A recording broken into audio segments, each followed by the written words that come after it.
The territory was a vast, open wound under a sun that showed no mercy. It was the late 1870s, perhaps drifting into the early 80s, and the American West had stripped itself of romance, leaving behind only the bone-white truth of survival. The land stretched out in an endless, undulating sheet of brown and gray, scarred deep by the hooves of cattle drives that had churned the earth into powder. Dust did not merely sit on the ground here, it lived in the air, a constant, gritty presence that tasted of copper and old blood. To the north, the horizon was a bruised purple line where a storm threatened but refused to break. Closer in, the skeletons of buffalo lay scattered among the sagebrush, their great ribs curving up toward the sky like the arches of a ruined cathedral. They had been stripped clean by wolves and bleached by years of exposure, monuments to a time of plenty that had vanished as quickly as a summer rain. Jacob Callahan rode through this desolation with the ease of a man who had long ago stopped fighting the landscape and had learned instead to endure it. He sat heavy in the saddle, his body swaying in rhythm with the tired gait of his roan gelding. He was not the boy who had ridden out of this valley 20 years ago. That boy had been lean, angry, and full of a naive fire. The man who returned was carved from a harder wood. Jake was 38 years old, though the sun and the wind had etched lines around his eyes that made him look older. A jagged scar ran from his left temple down into the coarse stubble on his cheek, a souvenir from a knife fight in a border town cantina. His hands, resting lightly on the reins, were broad and calloused, the knuckles swollen from years of breaking horses, swinging hammers, and throwing punches. He wore a faded Union Army coat that had lost its blue long ago, turning a nondescript gray that matched the dust clinging to his hat brim. As the miles dragged on, the silence of the plains seemed to amplify the noise in his own head. Every hoofbeat was a clock ticking backward, pulling him toward a place he had spent 2 decades trying to forget and trying to remember all at the same time. He closed his eyes against the glare, and the years folded in on themselves. He saw the town of Blind River as it had been, not the sprawling cattle hub he expected to find, but the huddle of wooden shacks shivering against the winter wind. He smelled the wood smoke and the raw manure of the livery, and he saw her. Lily Harper. The memory was so sharp, it cut through the dull ache in his back. He was 18 then, boiling with the rage of a young man who had nothing but his name. She was 15, a slip of a girl with braids the color of dried wheat and eyes that always seemed to be watching for a blow. Flashback. It was spring then, the only season when this country pretended to be gentle. The creek that ran south of town was swollen with snowmelt, the water churning brown and cold. They sat on the muddy bank, hidden by a thicket of willows that were just putting out their first green shoots. Jake looked at her, his heart hammering against his ribs like a trapped bird. Lily sat with her knees pulled up to her chest, trying to hide the dark, ugly bruise that bloomed on her forearm like a storm cloud. Her father, a man who drank his failures from a bottle of whiskey, had been in a temper the night before. "I am leaving. Lily." She looked up, her eyes wide and wet. "You cannot leave. Jake, you are all I have. I have to. There is nothing here for me but dirt and a slow death. I am going to ride south, maybe to Texas, maybe all the way to California. I will work the herds. I will save every dollar I make."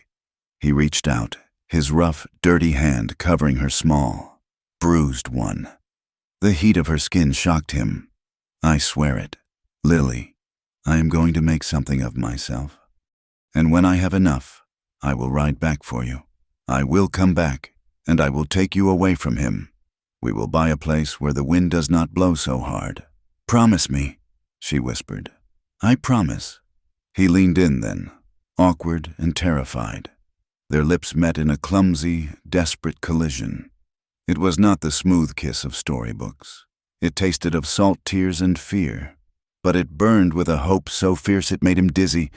It was a seal on a contract written in blood and youth. End flashback. Jake opened his eyes. The creek was gone, replaced by a dry wash full of tumbleweeds. The willows were dead, and he was 20 years late. The promise tasted like ash in his mouth. He had meant to return in 2 years, then 3, then the war had swallowed him. And after the war, the prison in Yuma, and after the prison, the drifting. Shame had kept him away longer than the miles. How could he ride back to her when he had become exactly what the town said he was? A drifter, a brawler, a man with nothing to show for his life but scars? But the memory of her face had never faded. It had haunted him in the trenches of Virginia and in the dark cell in Arizona. It was the only clean thing he had left. He crested a low ridge, and there it was. The town had grown. It had spread out like a stain on a tablecloth. The single dusty street he remembered was now a wide thoroughfare, lined with buildings that boasted false fronts and fresh paint.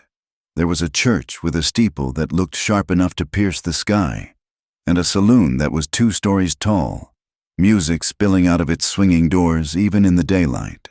And dominating the center of town, standing where the old feed store used to be, was a brick building.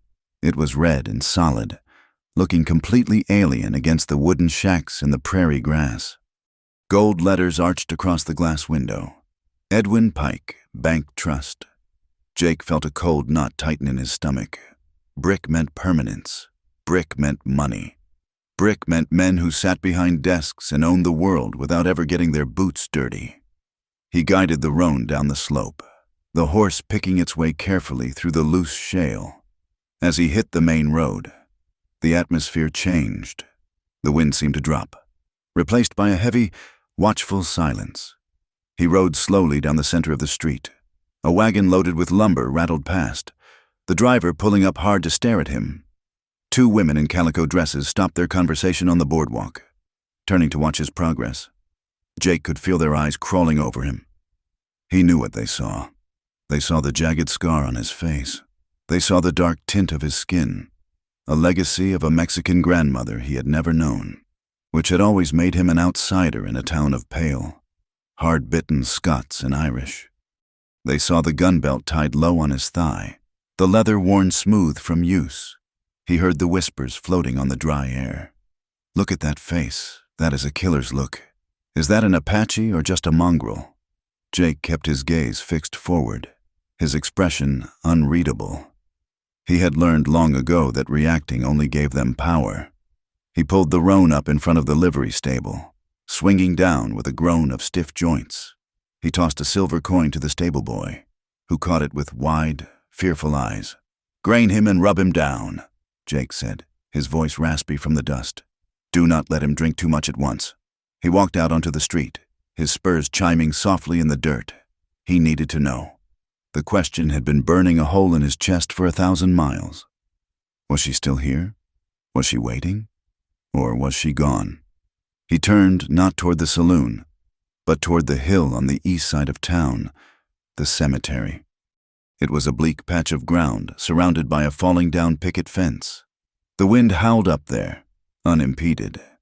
Jake walked the rows of wooden markers, reading names he half remembered. Old Man Miller, Sarah Jenkins. He stopped at a newer marker, a slab of gray slate. Thomas Winter's beloved husband and father, 1840. 1878, Jake stared at the name. Thomas Winters. He remembered Thomas, a quiet, soft-spoken boy, a few years older than Jake. Decent, boring. He scanned the ground next to Thomas. There was an empty space. No stone, no Lily Winters. A strange, painful mixture of relief and confusion flooded his chest. She was not dead. If she were dead, she would be here beside her husband. He turned and walked back down the hill, his stride longer now, purposeful. He headed for the general store, the one place where information was traded as freely as flour and nails. The bell above the door jangled as he stepped inside. The interior was dim and smelled of pickled eggs, coffee beans, and kerosene. Behind the counter stood a woman who looked as though she had been carved from a dried apple. Her hair was white and pulled back so tight it pulled the skin of her face taut. Mrs. Connor. She had been old 20 years ago. Now she looked ancient. She squinted at him over the rim of her spectacles, her mouth pursing into a sour line. "We do not give credit to drifters," she said sharply. "If you want tobacco, you pay coin." Jake took off his hat, tapping the dust against his leg. "I have coin. Mrs. Connor." She froze. Her eyes widened behind the glass lenses. scanning the scar, the dark eyes, the set of his jaw. She gasped, a dry, rattling sound. "Jacob Callahan." Jake nodded. "Hello, Mrs. Connor. I thought you were dead. We all thought you were dead. Or hanged." "Not yet," Jake said. She sniffed, wiping her hands on her apron. "You have the look of the devil about you, Jacob, just like when you were a boy." "Always trouble. What are you doing back in Blind River?" "There is nothing here for you." "I came to pay a debt," Jake said. He hesitated, then asked the question that made his throat tight. "I went to the hill. I saw Thomas Winter's stone, Mrs." Connor's face hardened. "A tragedy. That was a ranch accident. They said 2 years passed. And Lily?" The old woman went still. She looked at Jake with a mixture of pity and bitterness. "She is alive, Jacob, if you can call it living. She is Lily Winters now. Has been for 18 years. Is she well, Mrs.?" Connor laughed, a harsh, barking sound. "Well, she is a widow with a teenage daughter and a piece of land that grows nothing but rocks. She works herself to the bone trying to keep that homestead. And she has Edwin Pike breathing down her neck." "Pike?" Jake asked. "The name on the bank." "The very same. He owns half this town now. And he holds the mortgage on Lily's land. He has been circling her like a coyote round a limping calf. He says he wants to marry her, says he wants to take care of her." Jake felt a flash of cold heat. "Does she want him, Mrs.?" Connor leaned forward, lowering her voice. "It does not matter what she wants. Pike is a man who takes. He has made it clear that if she does not marry him, the bank will foreclose. She will be on the street, her and that girl of hers.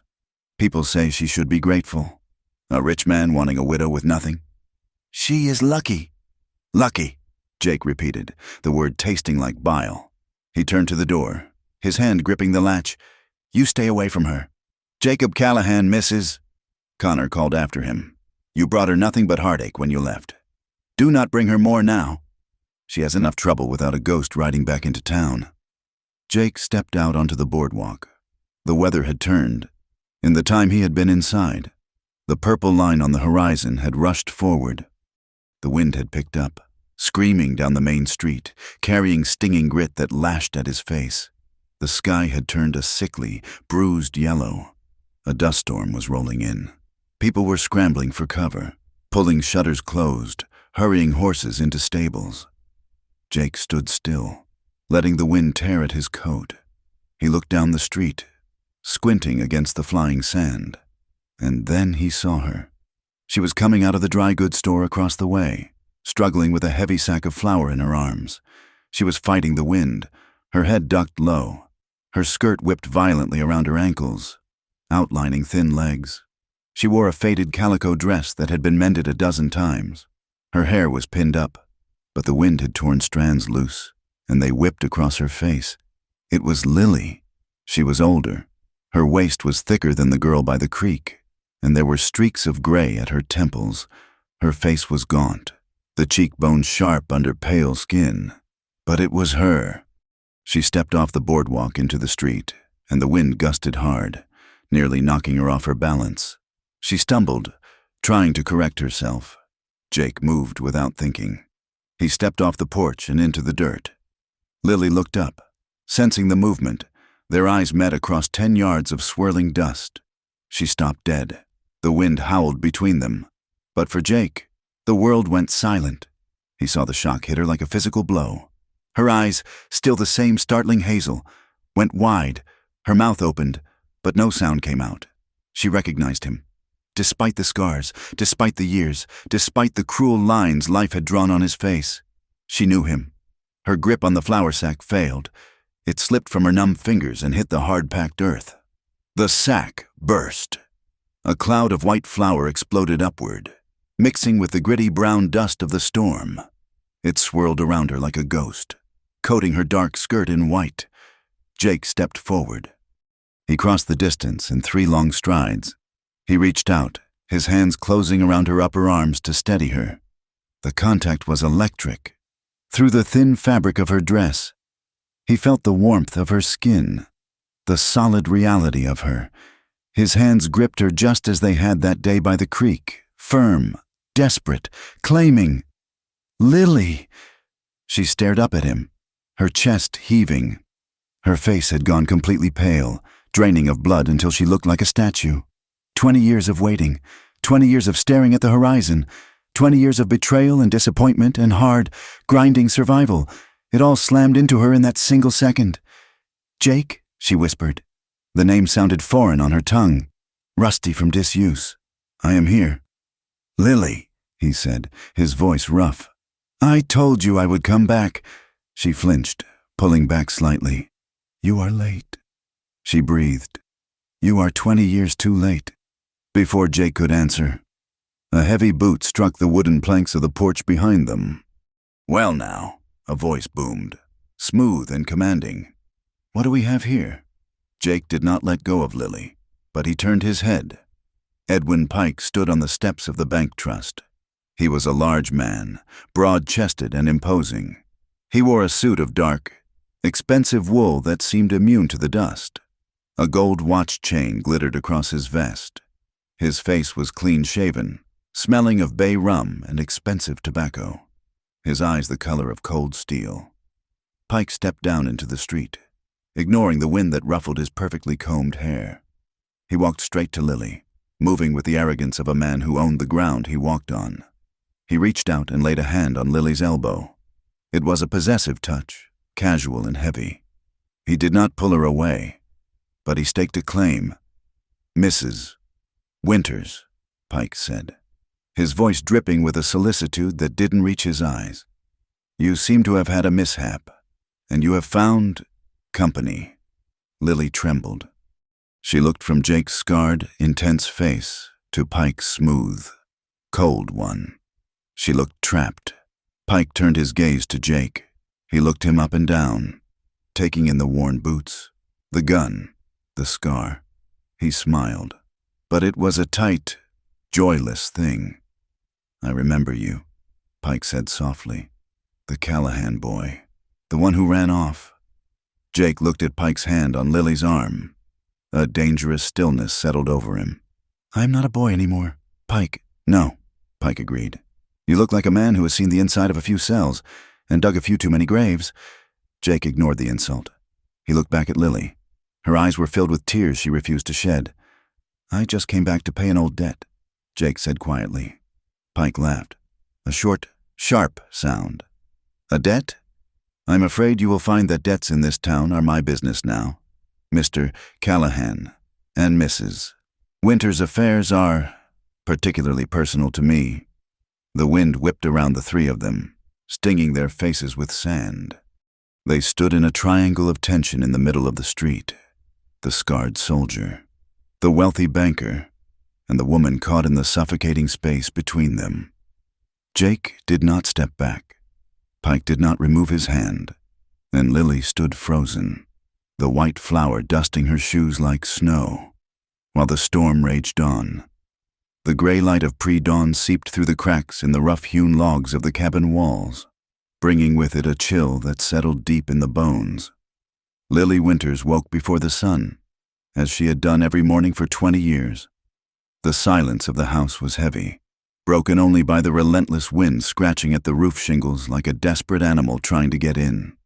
She pushed back the heavy quilt, her breath pluming in the frigid air. The fire in the hearth had died down to a bed of sullen ash, offering no warmth. Lily swung her legs over the side of the narrow bed, her feet finding the cold floorboards. She shivered, pulling her shawl tight around her shoulders, but she did not hesitate. There was no time for hesitation in this country. The kitchen was a dim, drafty room that smelled of old wood smoke and lye.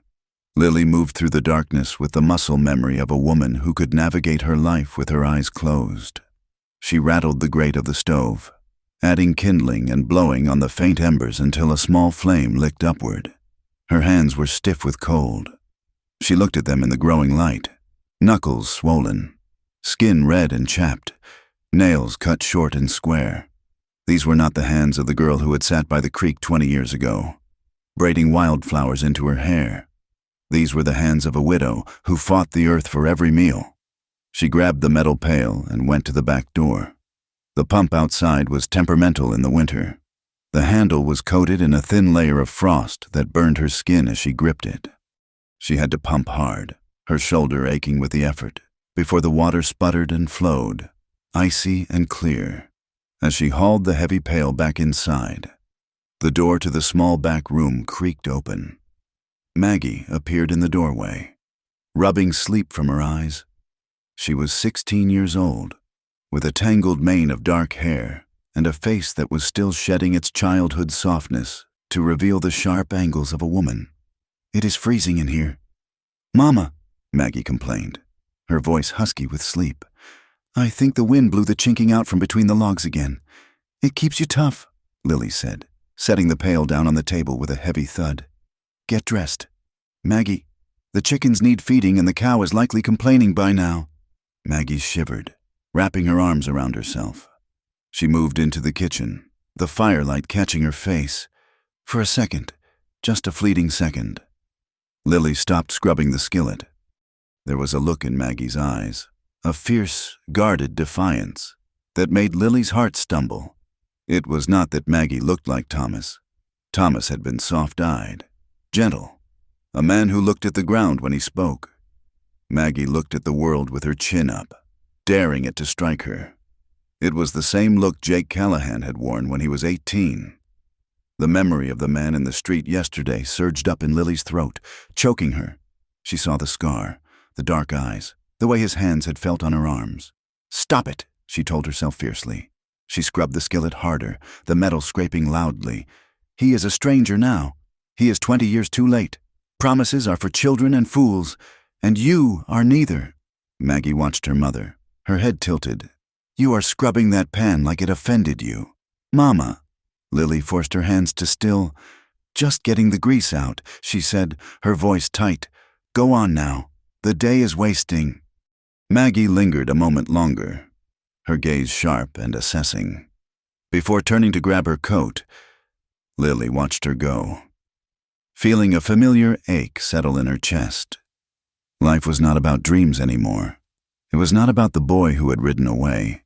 It was about keeping this roof over Maggie's head and keeping Edwin Pike's wolves from the door, 5 miles away, in the town of Blind River. Jake Callahan stood in a room that smelled of stale beer and sawdust. He had rented a space above the Golden Nugget Saloon, a room that consisted of nothing more than a rusted iron bed, a washstand, and a window that rattled in its frame. He stood before the cracked mirror on the wall, staring at the face that looked back at him. It was a map of violence. The scar that ran from his temple to his jaw was a white, jagged line against his weather-beaten skin. His nose had been broken twice. His eyes were surrounded by a web of fine lines from squinting into the sun and looking down the barrel of a rifle. He touched the glass, his finger tracing the reflection of the man he had become. He thought of the boy who had left this town. That boy had been full of fire, sure that the world was waiting to give him his fortune. He had ridden south with a heart full of Lily's name. He had not known then that the world did not give. It only took. Jake turned away from the mirror, the guilt gnawing at his gut like a starving dog. He sat on the edge of the bed and looked at his hands. He remembered the first year. He had written letters, dozens of them. He had posted them from cattle camps in Texas, from dusty trail towns in Kansas. He had told her about the herds, about the money he was saving, about the land he had seen in the Pecos Valley. Then the war had come. The letters stopped when the Union Army swept him up, not asking if he wanted to fight, just handing him a rifle and pointing him toward the slaughter. Then came the accusation in Arizona, a horse theft he hadn't committed, a judge who didn't like his mixed blood, and 3 years in the Yuma Territorial Prison. Prison had been a hole in the earth where men rotted. There was no paper, there was no ink. There was only heat and stone and the constant fight to keep his throat uncut. When he had finally walked out, 10 years had passed since he left Lily. He had been ashamed. He was broke, scarred, and marked as a convict. How could he write then? How could he tell the girl he loved that her knight in shining armor was a jailbird with empty pockets? So he had worked. He had taken the hardest jobs, the most dangerous rides, hoarding every dollar, building himself back up from the dirt, telling himself that one day he would be worthy to ride back.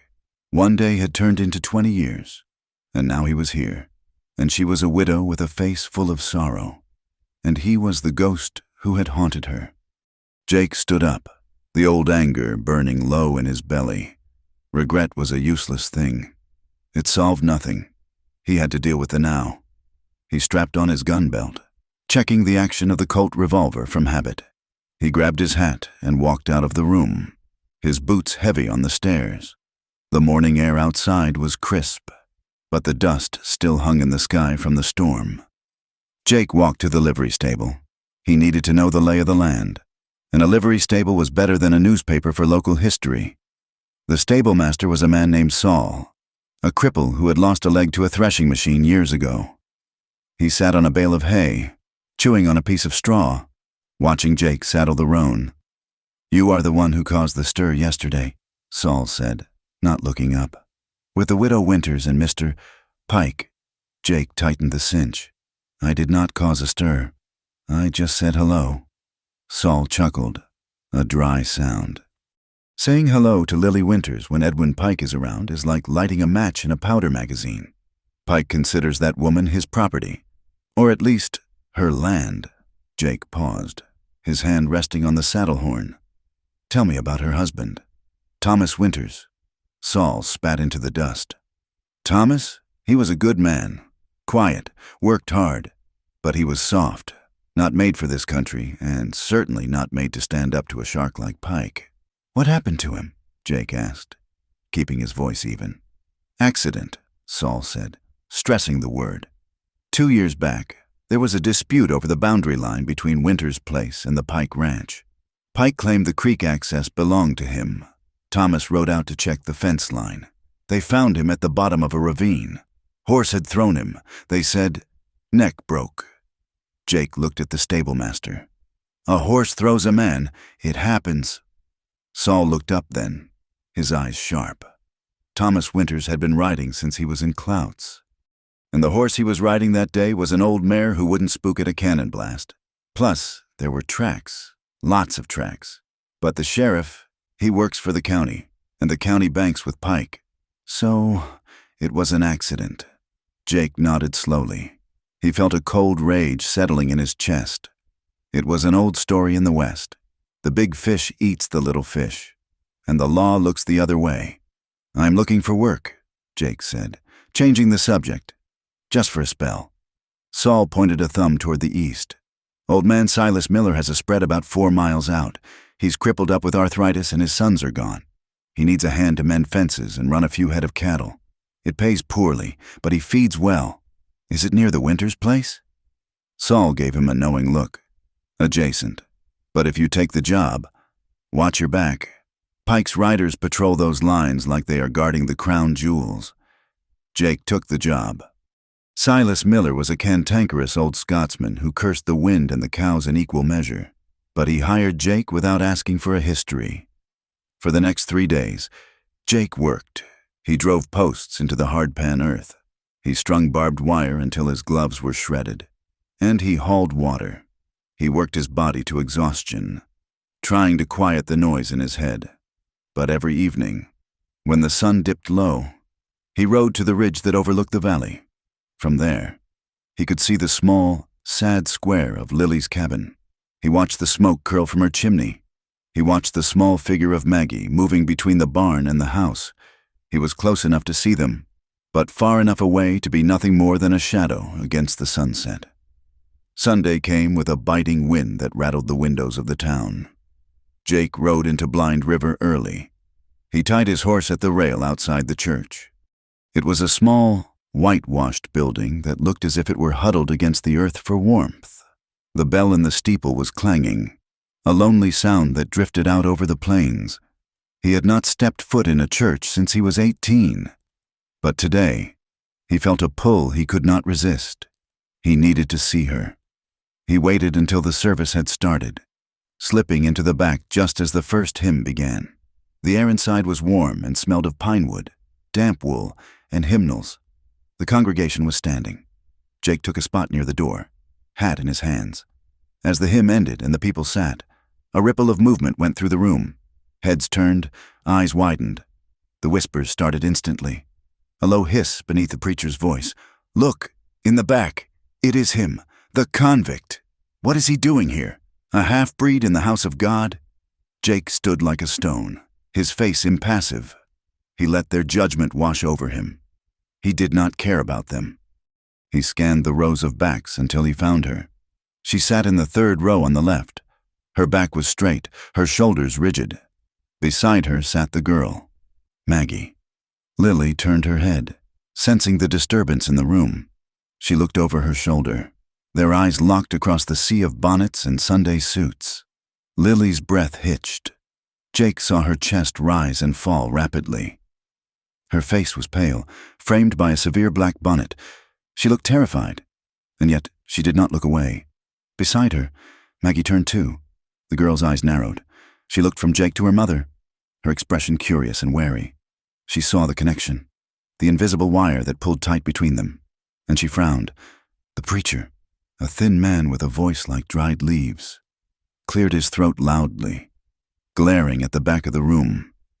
Jake lowered his gaze, breaking the contact, but he did not leave. When the service ended, the exit was a gauntlet. The townsfolk filed out, giving Jake a wide berth, pulling their skirts and coats away as if he were contagious. He stepped out onto the porch, the wind immediately snatching at his coat. He waited. Lily and Maggie came out last. Lily kept her eyes on the ground, her hand gripping Maggie's shoulder. Before they could reach the steps, a shadow fell over them.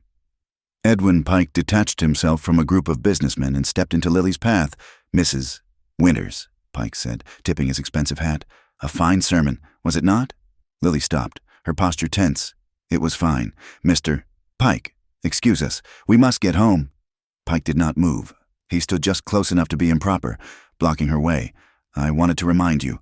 "Lily," Pike said, his voice dropping to a low, intimate rumble that made Jake's skin crawl. "The first of the month is approaching. The bank's board is becoming impatient regarding the mortgage on your property." Lily looked up, her eyes flashing. "I know the date. Mr. Pike, you will have your payment." Pike smiled, a condescending tilt of his lips. "I worry about you, out there alone. It is a harsh life for a woman without protection. I have told you, there are other options. You need only say the word, and the debt vanishes." He reached out, his hand gloved in fine leather, and brushed a stray lock of hair from her shoulder. His hand lingered on her sleeve, his fingers closing slightly on her arm. It was a claim, a mark of ownership. Jake moved. He did not rush. He moved with the fluid, deadly grace of a predatory cat. He stepped between Pike and Lily, his shoulder brushing Pike's arm, forcing the banker to drop his hand. Jake stood facing Pike, his back to Lily. He was an inch shorter than the banker, but he seemed to take up more space. His hand hung loose by his side, inches from his gun, though he made no move to draw it. "Excuse me," Jake said, his voice quiet but carrying a weight that cut through the wind. "I believe the lady is trying to pass." Pike stepped back, startled by the sudden intrusion. His face flushed a dark red. "This is a private conversation. Callahan," Pike spat. "It looked like you were blocking the church steps," Jake said calmly. And the lady looked like she wanted to leave. The tension on the porch was sudden and suffocating.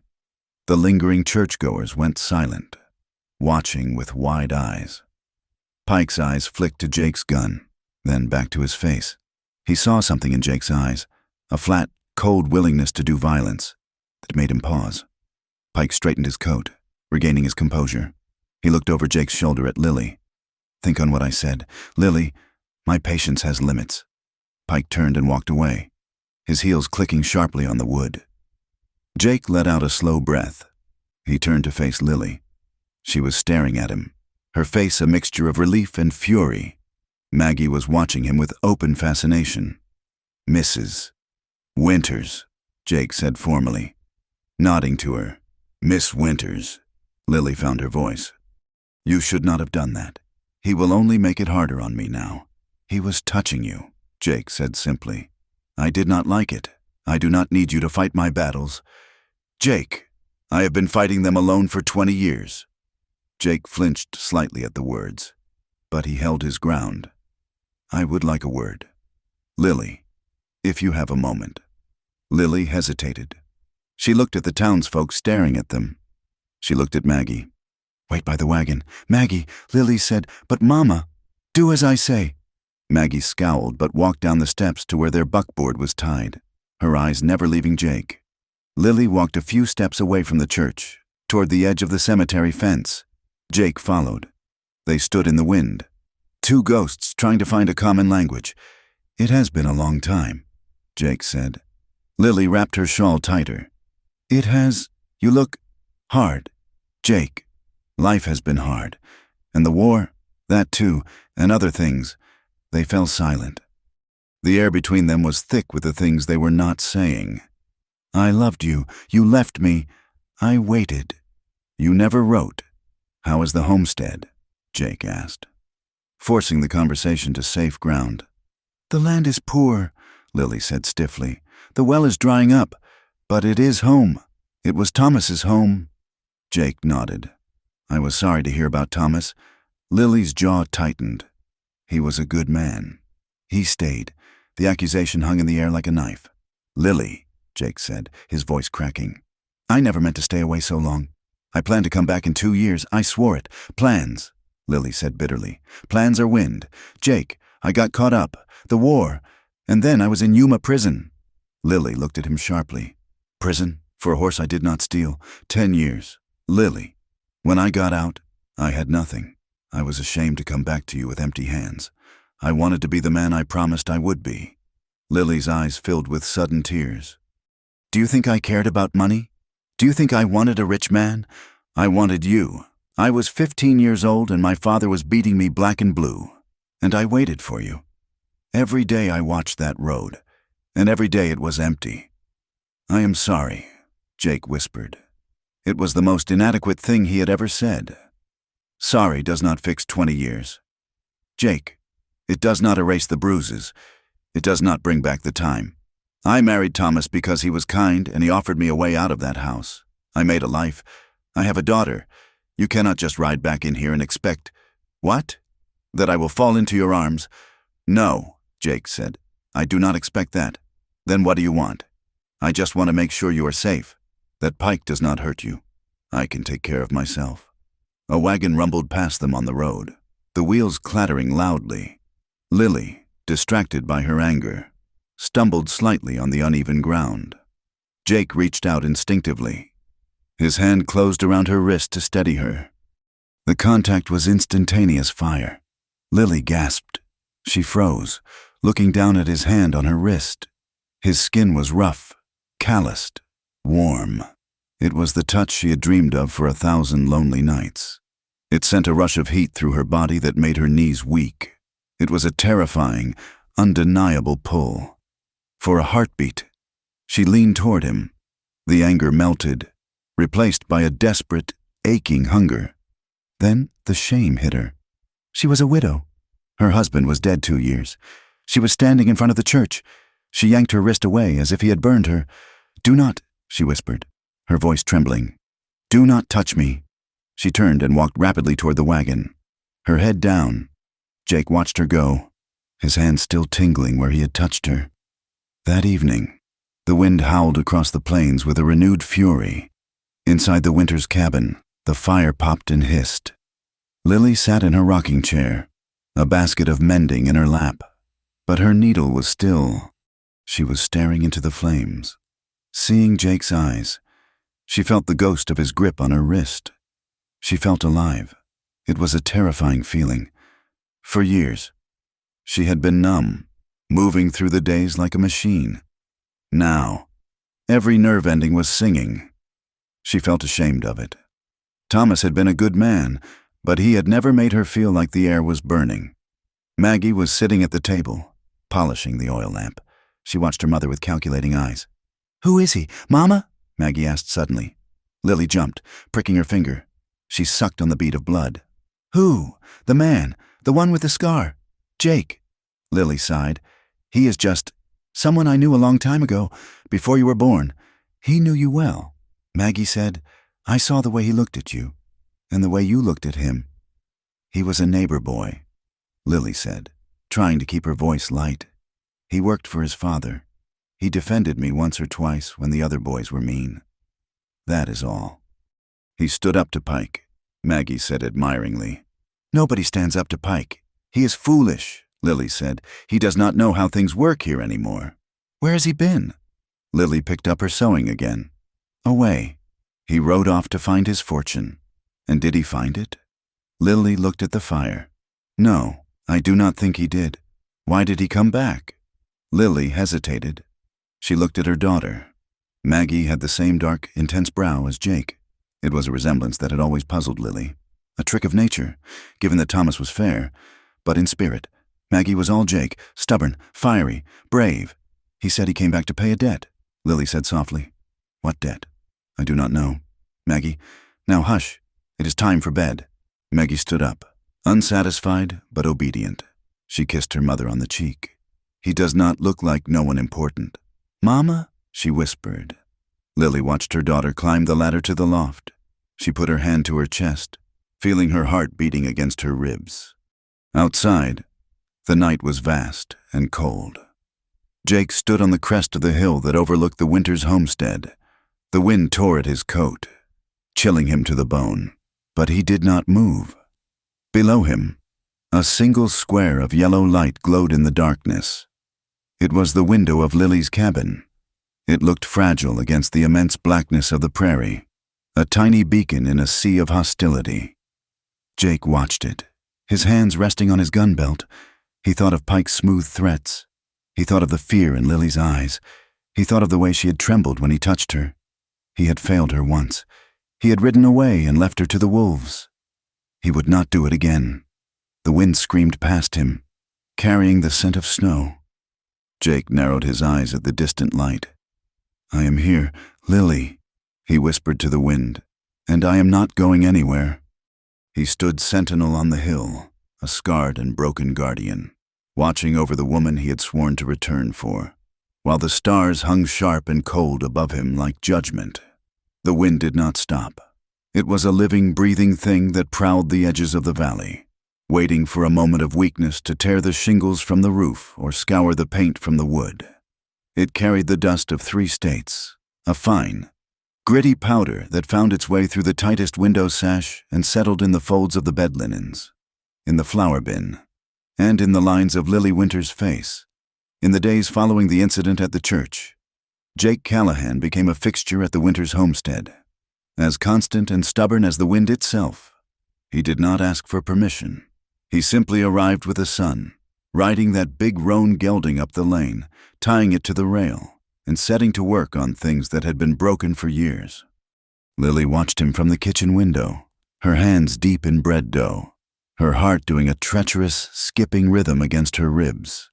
She saw him hauling buckets of water from the creek when the pump froze solid. She saw him wrestling with the heavy oak posts of the corral, replacing the ones that had rotted through at the base. He worked with a grim, silent intensity, his coat discarded, the sleeves of his flannel shirt rolled up to reveal forearms corded with muscle and scarred by labor. At first, she had marched out to stop him. I cannot pay you, Jake, she had said, standing in the dirt with her apron flapping in the gale. I have no money for a hired hand. Jake had not even looked up from the fence post he was bracing. I did not ask for money. Lily, I will not be a charity case. I have survived this long without help. He had paused then, wiping sweat from his forehead with the back of a gloved hand. The look he gave her was calm, devoid of pity, but full of a terrifying knowing. You have survived, he said, but the roof over the lean-to is about to give way, and if it does, you will lose the winter feed. Let me fix it. Lily, call it payment for the coffee I know you have on the stove. She had wanted to argue. She had wanted to tell him to ride away and leave her to her pride, but the roof was sagging, and her back ached from hauling water, and the sight of him, competent, strong, and undeniably present, broke something hard inside her.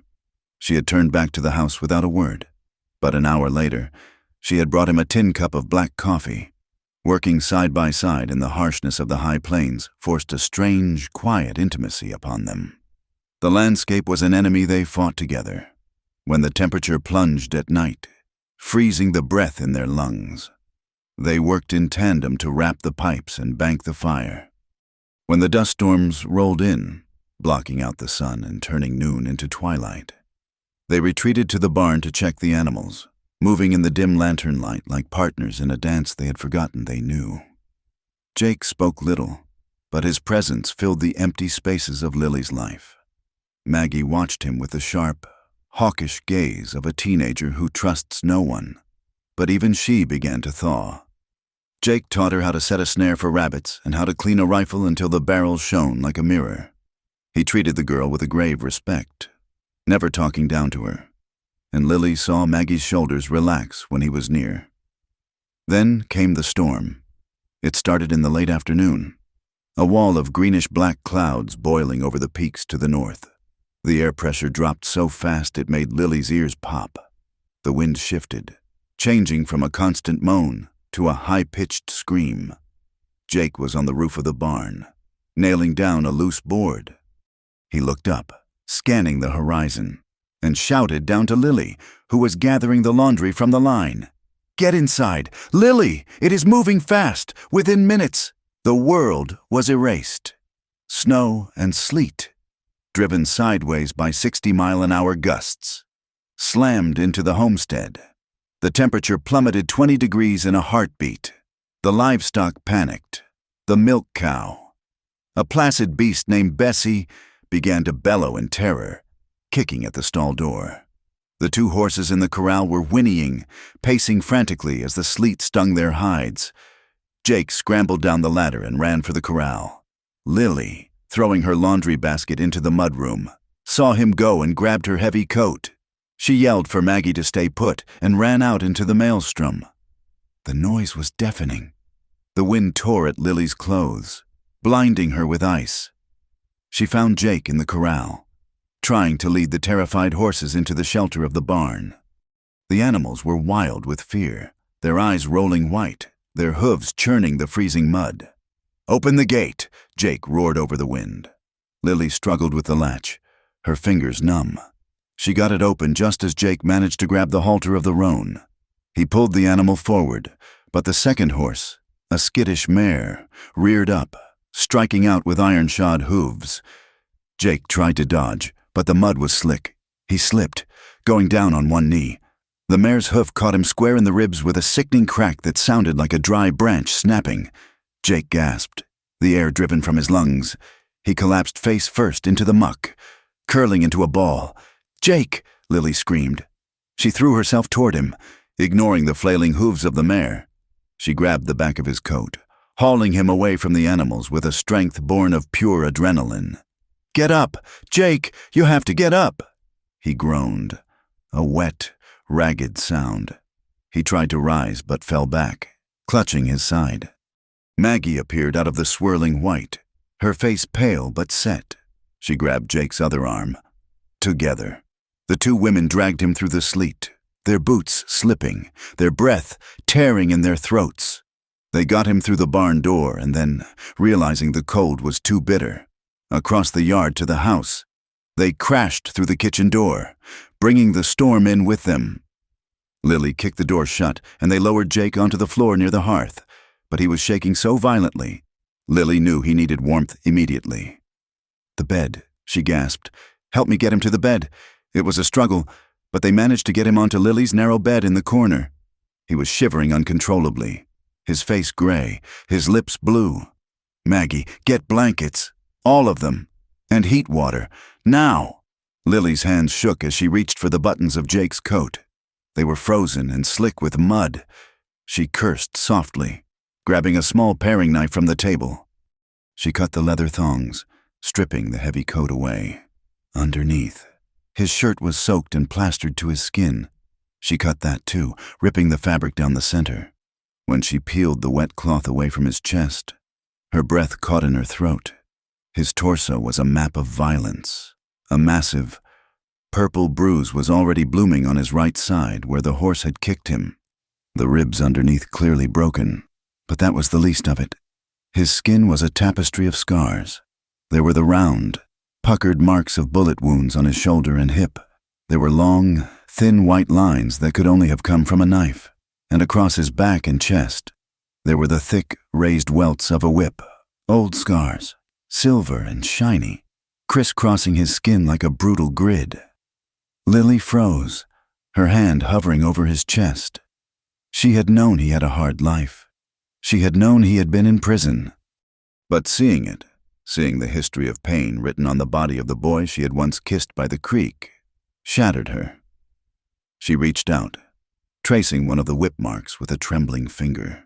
Her heart hammered against her ribs, a mixture of horror and a sudden, fierce protectiveness.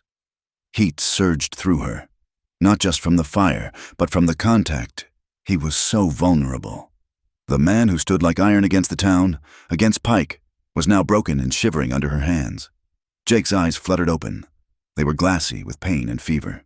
He grabbed her wrist, his grip surprisingly strong. "Water," he rasped. "No water in the cell. Please." Lily's heart broke. He was not here. He was back in Yuma. "I'm getting it. Jake, you are safe."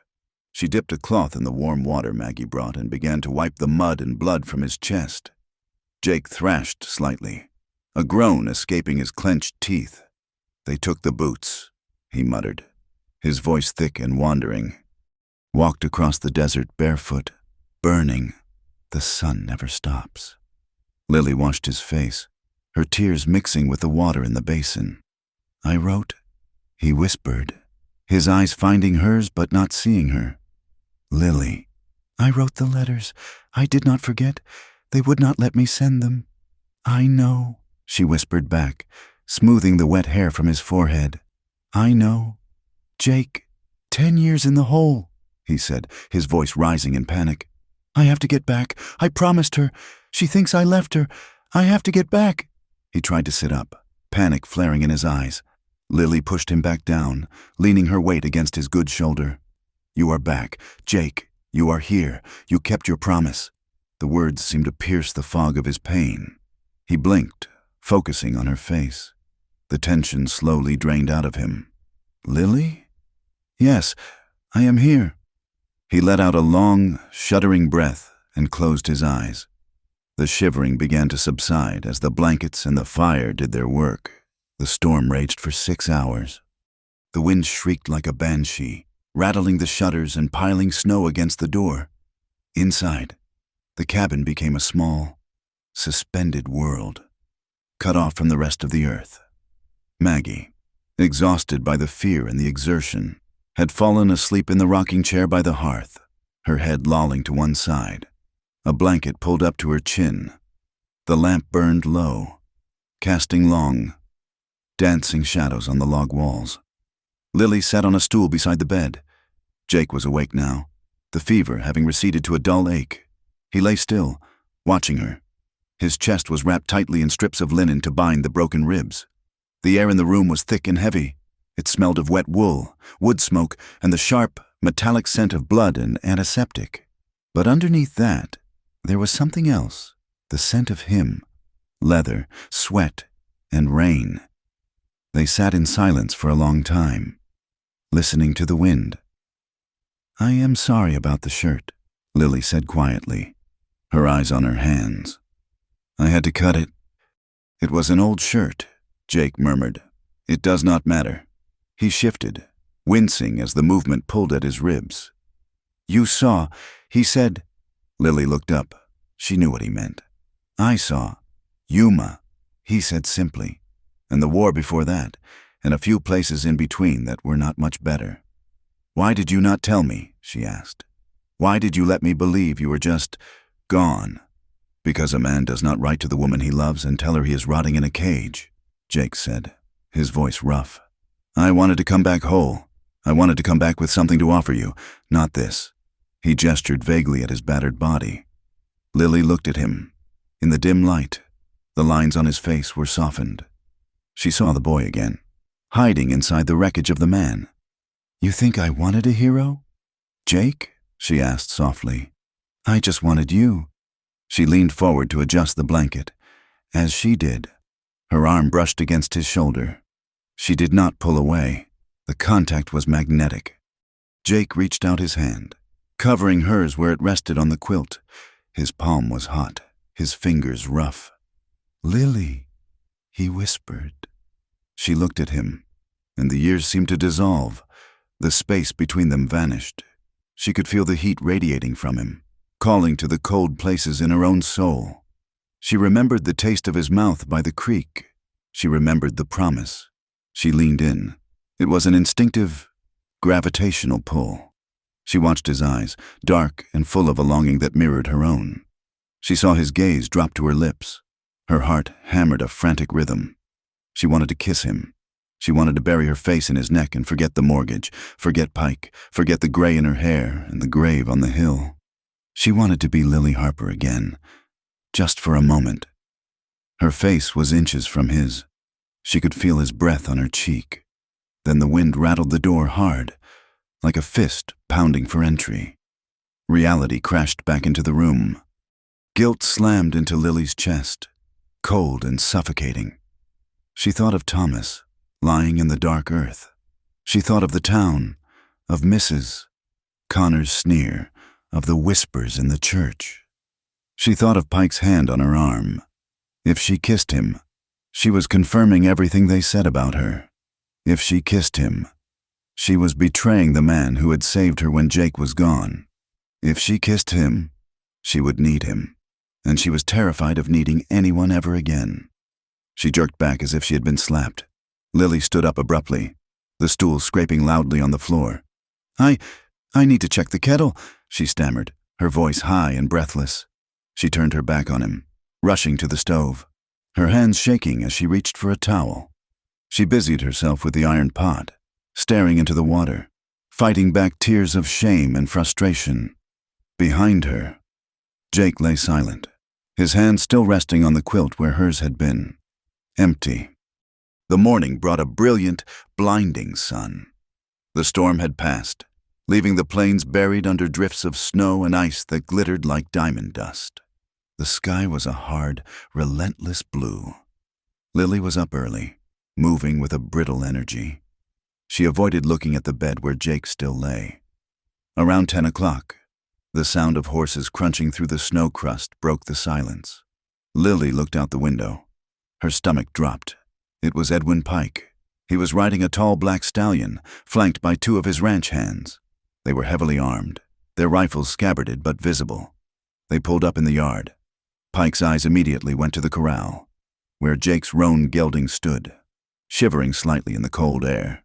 The horse was saddled but unridden. Pike's face darkened. A look of cold, predatory satisfaction crossed his features. He dismounted and walked to the door, not bothering to knock before pushing it open. Lily stood in the center of the kitchen, Maggie behind her. Jake was sitting up on the edge of the bed, his chest wrapped in white linen, his face pale but his eyes alert and dangerous.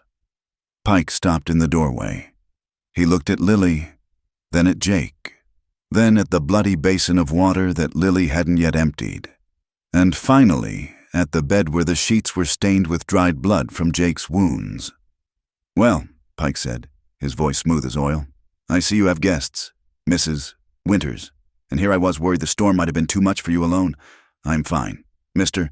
Pike," Lily said, her chin high. "Mr. Callahan was injured helping me secure my stock. He could not travel."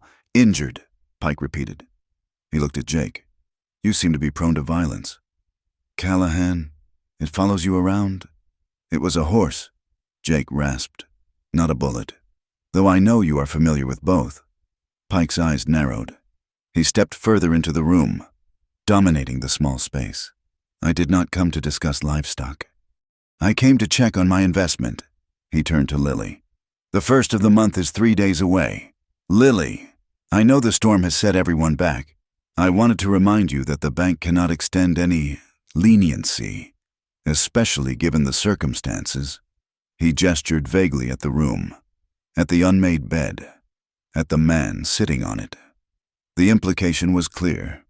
A woman who harbored drifters and criminals could not expect charity, I will have the money, Lily said, though she felt sick.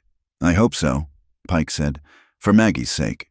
It would be a shame for the girl to lose her home because her mother made poor choices in companionship. Scandal is a heavy burden to carry in a town like this. It closes doors. He smiled, a tight, cold expression. Think on your options.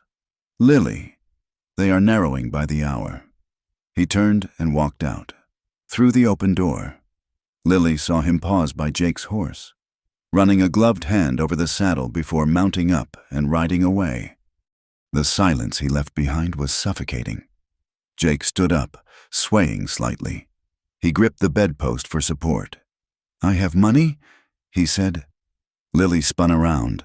What? I have money, Jake repeated. I saved it. It is in a belt under the mattress in my room in town. $300. It is enough to cover the mortgage for a year. Take it. No, Lily said instantly.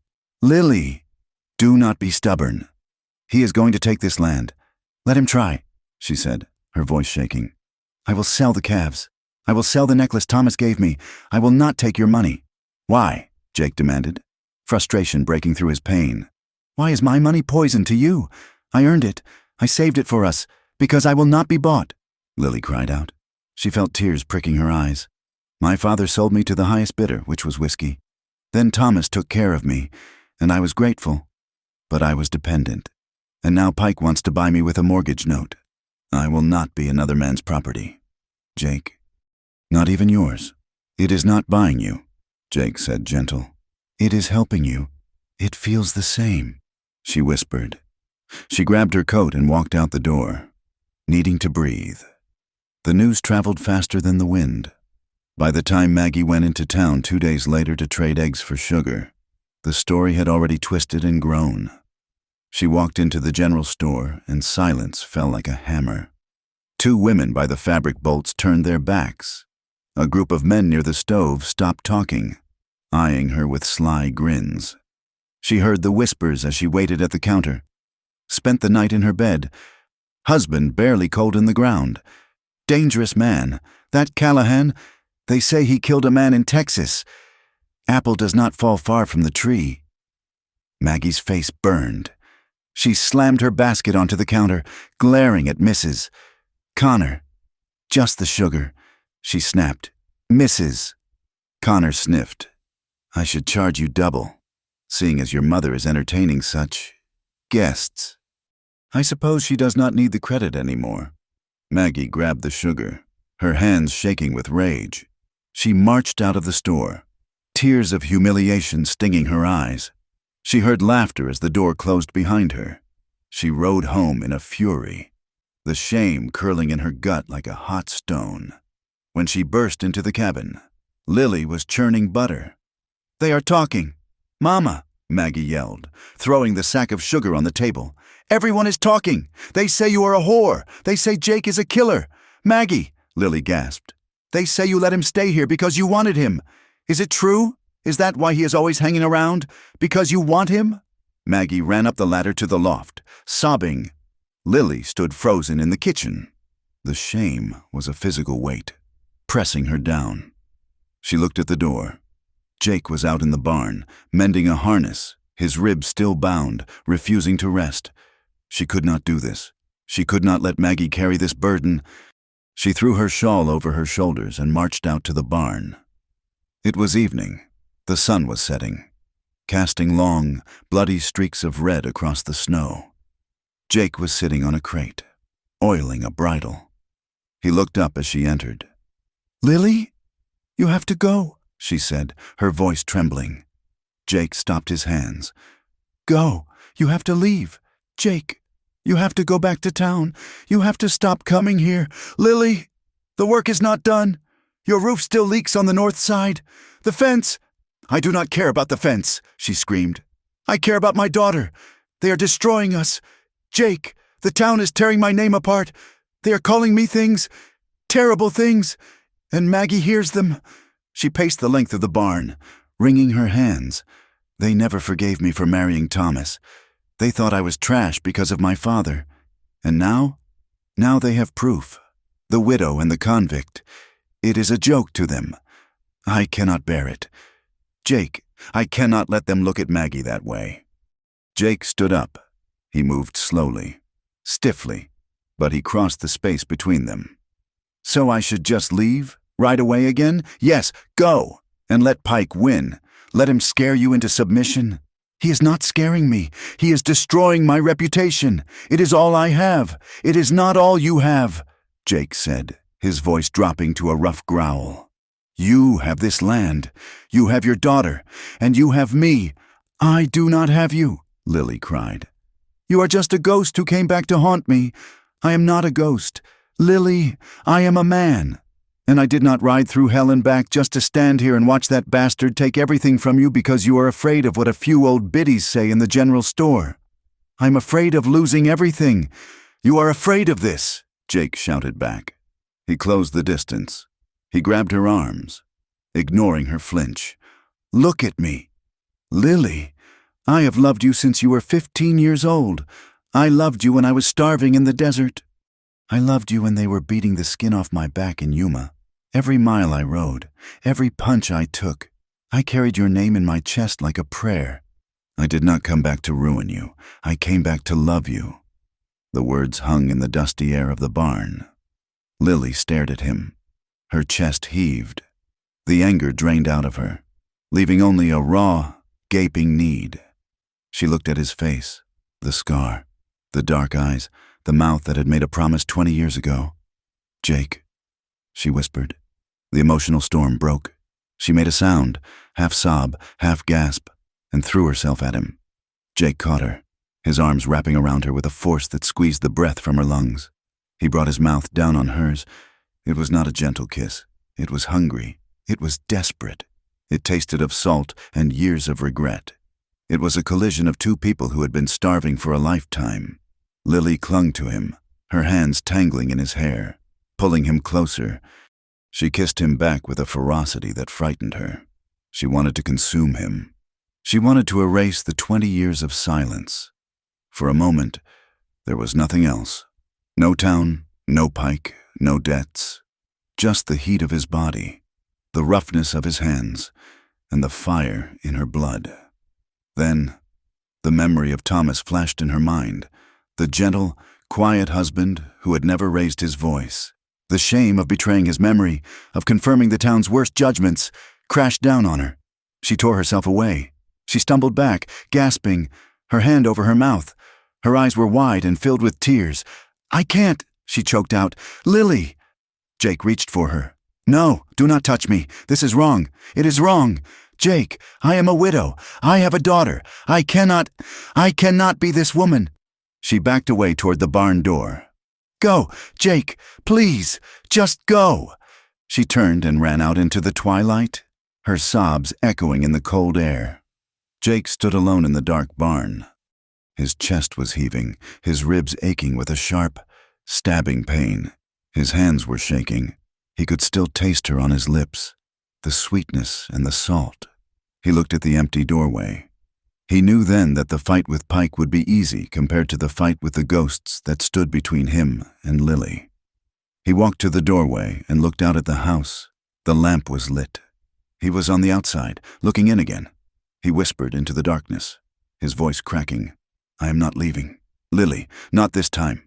He turned back to his horse, his movements slow and heavy, knowing he had tasted the one thing he could not yet claim, and the hunger was going to burn him alive. The war of attrition began not with guns, but with hooves. Edwin Pike did not need to fire a shot to destroy Lily Winters. He simply needed to starve her out. It started on a Tuesday, under a sky the color of a bruised plum. A herd of Pike's cattle, 200 head of longhorns with horns like scythes, was driven accidentally across the southern grazing land of Lily's homestead. They moved like a slow, brown river, chewing and trampling. By the time Lily saw them and ran out with her apron flapping, shouting and waving her arms, the damage was done. The winter grass, meager as it was, had been churned into a useless slurry of mud and dung. The drovers, men with hard faces and hats pulled low, offered half-hearted apologies. They claimed a gate had been left open. They claimed the wind had spooked the herd. But Lily saw the smirks they traded as they turned their horses back toward the Pike Ranch. Her animals began to bawl with hunger 2 days later. The silence of the prairie was broken by the low, mournful sound of starving cattle. Then came the letter. It was delivered by a clerk from the bank, a thin man who refused to look Lily in the eye. He handed her the envelope and retreated to his buggy as if the house were plague-ridden. Lily opened it at the kitchen table.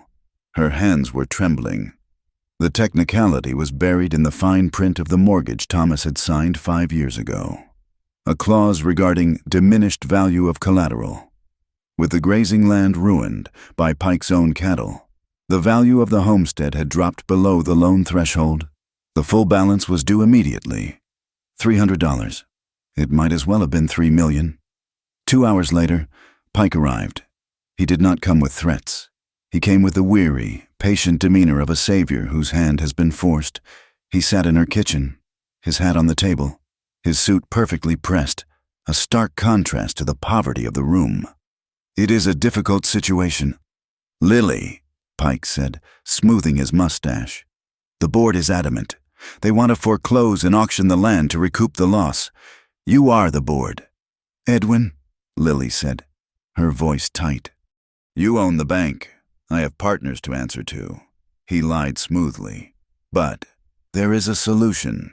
He leaned forward. The air in the kitchen suddenly felt very small. "Marry me, Lily. Combine our lands. I will absorb the debt personally. You will never have to worry about a mortgage again. Maggie will go to the finishing school in St. Louis. She will have dresses, books, a future, or—" he let the word hang there. "Or you foreclose." Lily finished. "You throw us into the street." Pike spread his hands. "I'm offering you a lifeline. Do not let your pride or your misplaced loyalty to a ghost drown you." He stood up, placing a hand on her shoulder. She flinched, but he did not pull away. "I will give you 3 days. Lily, for the girl's sake, make the right choice." While Lily fought a war of paper and hunger, Jake Callahan fought a war of ghosts. The story of Thomas Winter's death sat in his gut like a stone.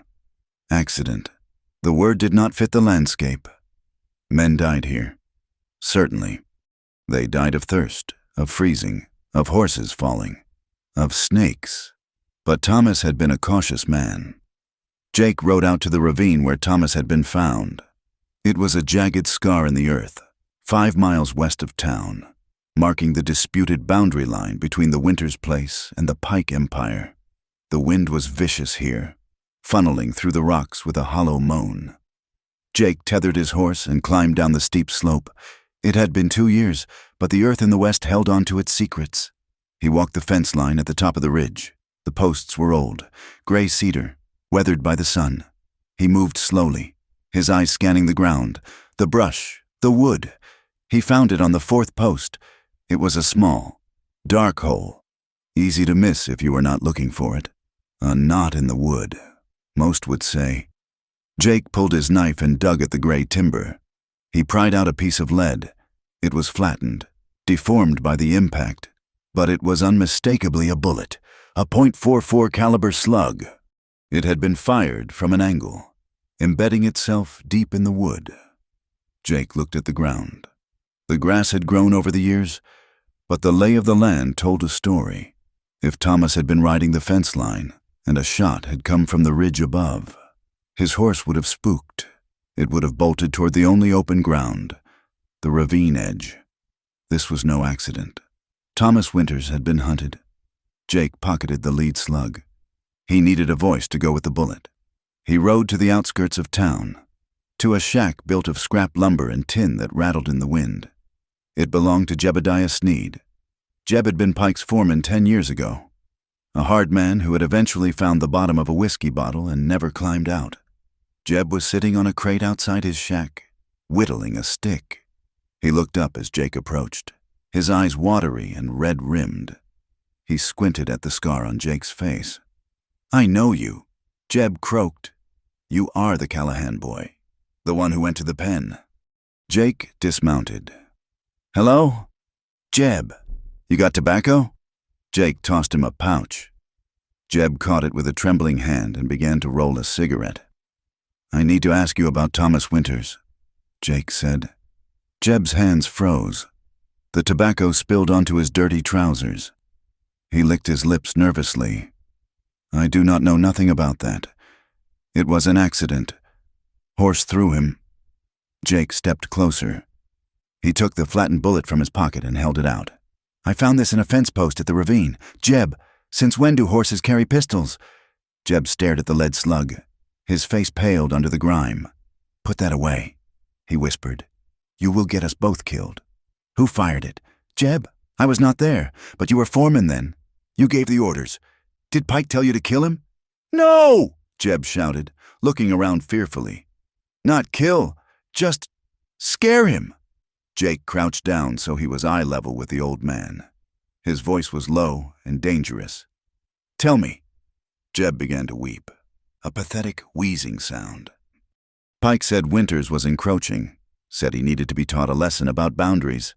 He sent 3 boys out, told them to spook the horse, run him off the line, make him fear the ride, and they rode him down.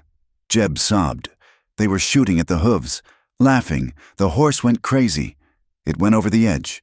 They did not mean to kill him. Callahan, it just happened. And Pike? Jeb wiped his nose on his sleeve. Pike laughed when they told him, said it saved him the cost of a lawyer. Jake stood up. The rage in his blood was cold and clear. Thomas Winters had not died. He had been murdered for a strip of grass and a water right. And Lily had been blaming herself for 2 years, thinking her husband was clumsy, thinking she had failed him. "You will tell the sheriff this," Jake said. "The sheriff?" Jeb laughed hysterically. "The sheriff eats steak at Pike's table every Sunday. He will not listen to a drunk and a convict." "He will listen," Jake said. "I will make him listen." That evening, the sun set behind a wall of slate-gray clouds, plunging the prairie into premature darkness. Lily was in the barn. It was the only place she could think. The house felt like a cage, the walls pressing in with the weight of the mortgage and Pike's offer. She was checking on Bessie, the milk cow, who was listless from the poor feed. Lily stroked the animal's flank, leaning her forehead against the warm hide. "Marry him." The words echoed in her skull. It would solve everything. Maggie would be safe. The hunger would stop. All she had to do was sell her body and her soul to the man who had tormented them. The barn door creaked open. Lily stiffened. "Maggie?" No answer. Just the heavy tread of boots on straw. Lily turned, raising the lantern. The light swung, casting long, jumping shadows against the walls. Edwin Pike stood in the doorway. He was not smiling this time. He had been drinking. She could smell the sour mash from 10 feet away. "Edwin," Lily said, her voice shaking. "I told you I needed 3 days. I've grown tired of waiting. Lily," Pike said.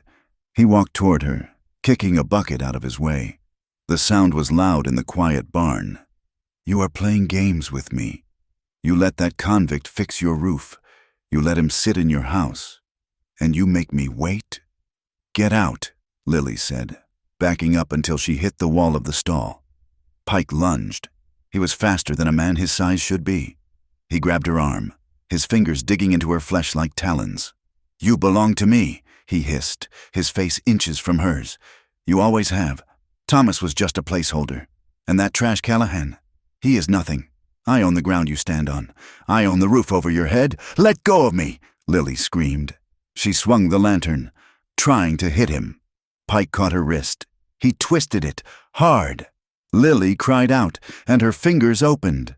The lantern fell. It hit the floor with a crash of glass. The oil spilled out, soaking into the dry, brittle straw that littered the aisle. Whoosh! The flames erupted instantly, hungry and orange. They raced up the wooden stall divider, feeding on the dry timber. "Fire!" Lily screamed. Pike looked at the flames, then back at Lily. For a second, his face was a mask of pure terror. The arrogance vanished. He released her, shoving her backward into the stall. "You crazy bitch!" he shouted. He turned and ran. He did not try to stomp out the fire. He did not try to help her. He ran for the door, scrambling into the night, leaving her trapped. Lily coughed as the smoke thickened, black and oily. The heat was instantaneous. The cow began to thrash and bellow. Lily scrambled up, trying to reach the latch of the stall, but the fire had already jumped across the aisle, blocking her path to the main door. "Help!" she screamed, though the roar of the fire swallowed her voice. Outside, on the ridge. Jake saw the glow. It was a sudden, violent orange stain against the dark sky. "Lily!" He kicked the roan into a gallop. The horse flew down the slope, stumbling in the dark, recovering, running as if it knew the stakes. Jake hit the yard just as Maggie ran out of the house, screaming, "Mama! Mama is in there!" The barn was a torch. Flames were licking out of the hayloft doors, reaching for the stars. Jake threw himself off the horse before it stopped. He ran toward the open doors. The heat hit him like a physical wall, singeing his eyebrows. "Jake, no!" Maggie shrieked, grabbing at his coat. He shook her off. "Stay back!" He charged into the inferno. The inside of the barn was hell. The smoke was blinding. Burning beams were falling from the loft. Jake pulled his coat up over his face, squinting through the tears streaming from his eyes. "Lily! Jake!" He heard her. She was to the left, trapped behind a wall of fire. Jake did not hesitate. He ran through the flames. He felt the fire bite his legs, felt his coat catch. He reached the stall. Lily was huddled in the corner, coughing, her dress smoking. Jake kicked the stall door off its hinges. He grabbed her, pulling her into his arms. "Hold on!" He turned and ran back the way he had come. A beam crashed down inches behind them, sending a shower of sparks into the air. The roof groaned, the timbers screaming as it gave way. They burst out of the barn door, tumbling into the snow and mud of the yard. Jake rolled on top of Lily, smothering the smoldering patches on her dress with his own body. He tore off his burning coat and threw it aside, behind them, with a sound like a thunderclap. The barn roof collapsed. The structure folded in on itself. The screams of the trapped animals were cut short. A massive pillar of sparks shot hundreds of feet into the air, illuminating the horror on Maggie's face. Lily lay in the mud, gasping for air, her face blackened with soot. Jake knelt over her, his hands checking her for injuries. His own hands were blistered, his shirt scorched. "You are alive," he choked out. "You are alive." Lily grabbed his shirt, pulling him down, sobbing into his chest. The town watched the fire. In the flat, open west, a burning barn was a beacon that could be seen for 20 miles. They gathered in buggies and on horseback. Staying back from the heat, they watched the winter's livelihood turn to ash. And they talked. The preacher, a man whose salary was supplemented by Edwin Pike's tithes, stood by his wagon. "It is judgment," he said solemnly to a group of women. "Fire cleanses the sinner. She allowed a criminal into her bed, and God has taken her harvest." Others were less spiritual and more vicious. "I saw Callahan riding like a devil."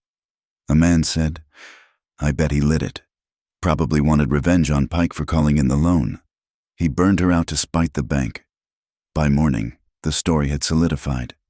Jake Callahan, the violent ex-convict, had burned down Lily Winters' barn in a drunken rage. Jake heard the rumors when he rode into town the next morning.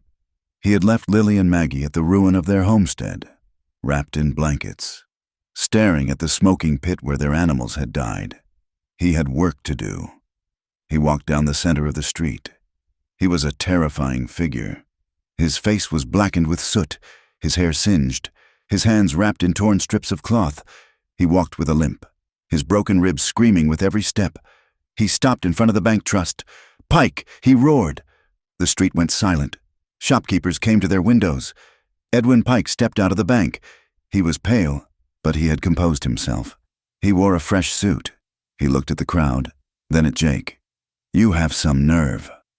"Callahan," Pike shouted, "after what you did last night." "What I did?" Jake laughed, a harsh, grating sound. "You coward. You left her to burn. I tried to save her." Pike lied, his voice projecting to the audience.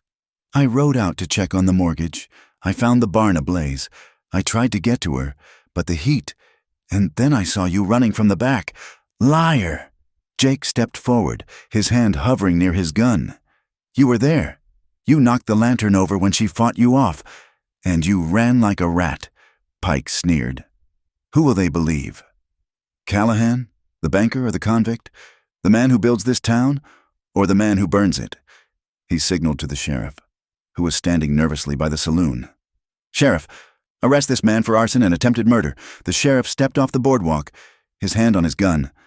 Now, Jake, easy. Jake ignored the sheriff. He kept walking toward Pike. Draw, Pike. Pike's eyes went wide. I am not a gunfighter. No, Jake said. You are a murderer who hides behind money. You had Thomas Winters killed, and last night you tried to kill Lily. That is a lie. Jake's hand dropped to his Colt. Stop! The scream cut through the tension. Lily Winters ran into the street. She was a wreck. Her dress was ruined, her hair wild and smelling of smoke. She looked like a madwoman, but she ran straight between the two men. She turned to face Jake. No, Jake, do not do it. Get out of the way. Lily! Jake growled. If you shoot him, they will hang you. Lily cried. Look at them. She swept her arm toward the crowd.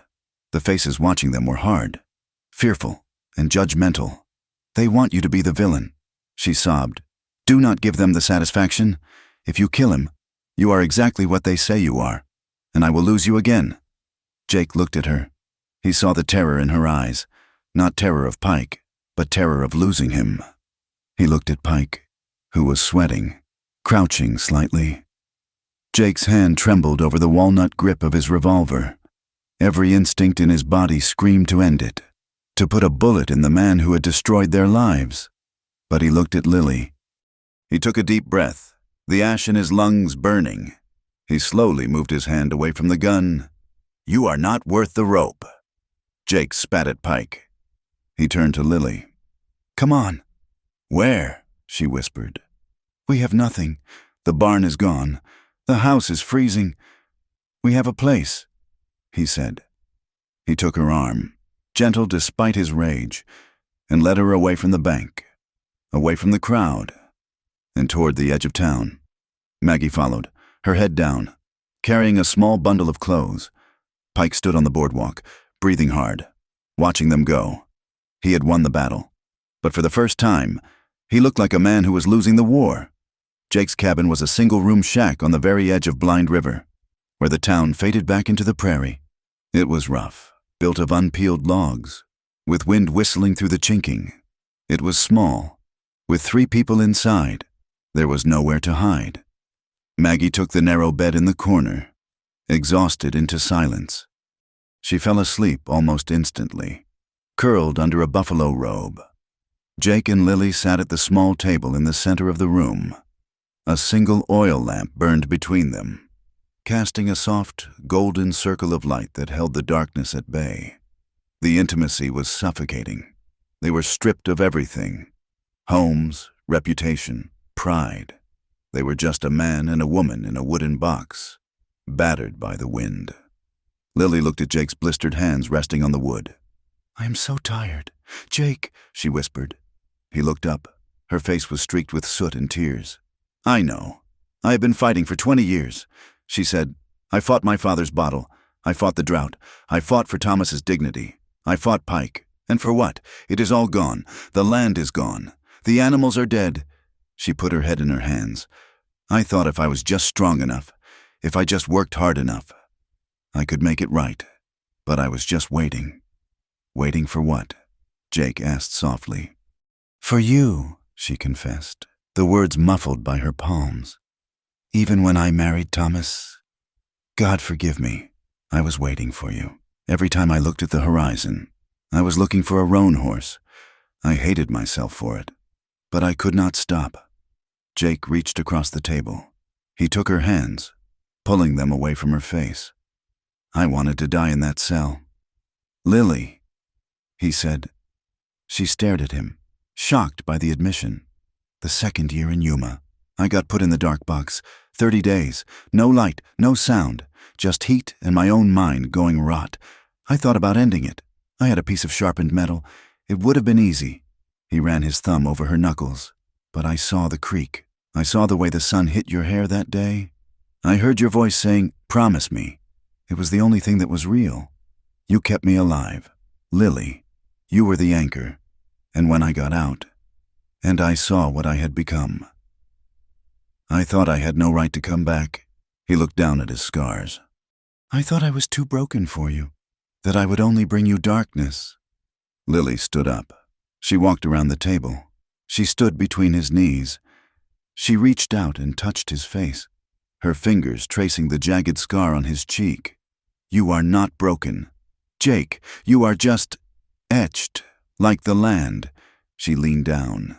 This time, there was no hesitation, no guilt, no fear of the town. She kissed him. It was a soft kiss at first, a question. But when Jake made a sound low in his throat and wrapped his arms around her waist, pulling her flush against him, the dam broke. The kiss deepened, becoming urgent and fierce. It was 20 years of hunger. It was the fire in the barn and the ice of the storm. He stood up, lifting her with him. They moved toward the small rug by the hearth, away from the sleeping girl, into the shadows. They shed their clothes like shedding old skins. When skin touched skin, it was a revelation. He was hard and scarred, his body a map of pain.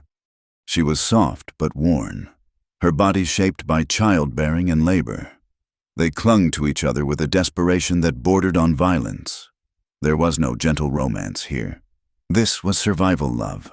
This was two people who had nearly drowned finding the only piece of driftwood in the ocean.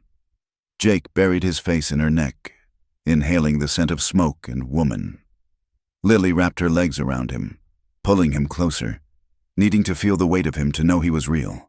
They made love with the rhythm of the wind outside, wild, relentless, and necessary. It was a reclaiming, a declaration that despite the prison, the death, the fire, and the years, they belonged to each other. Dawn seeped into the cabin like gray water. The wind had not stopped.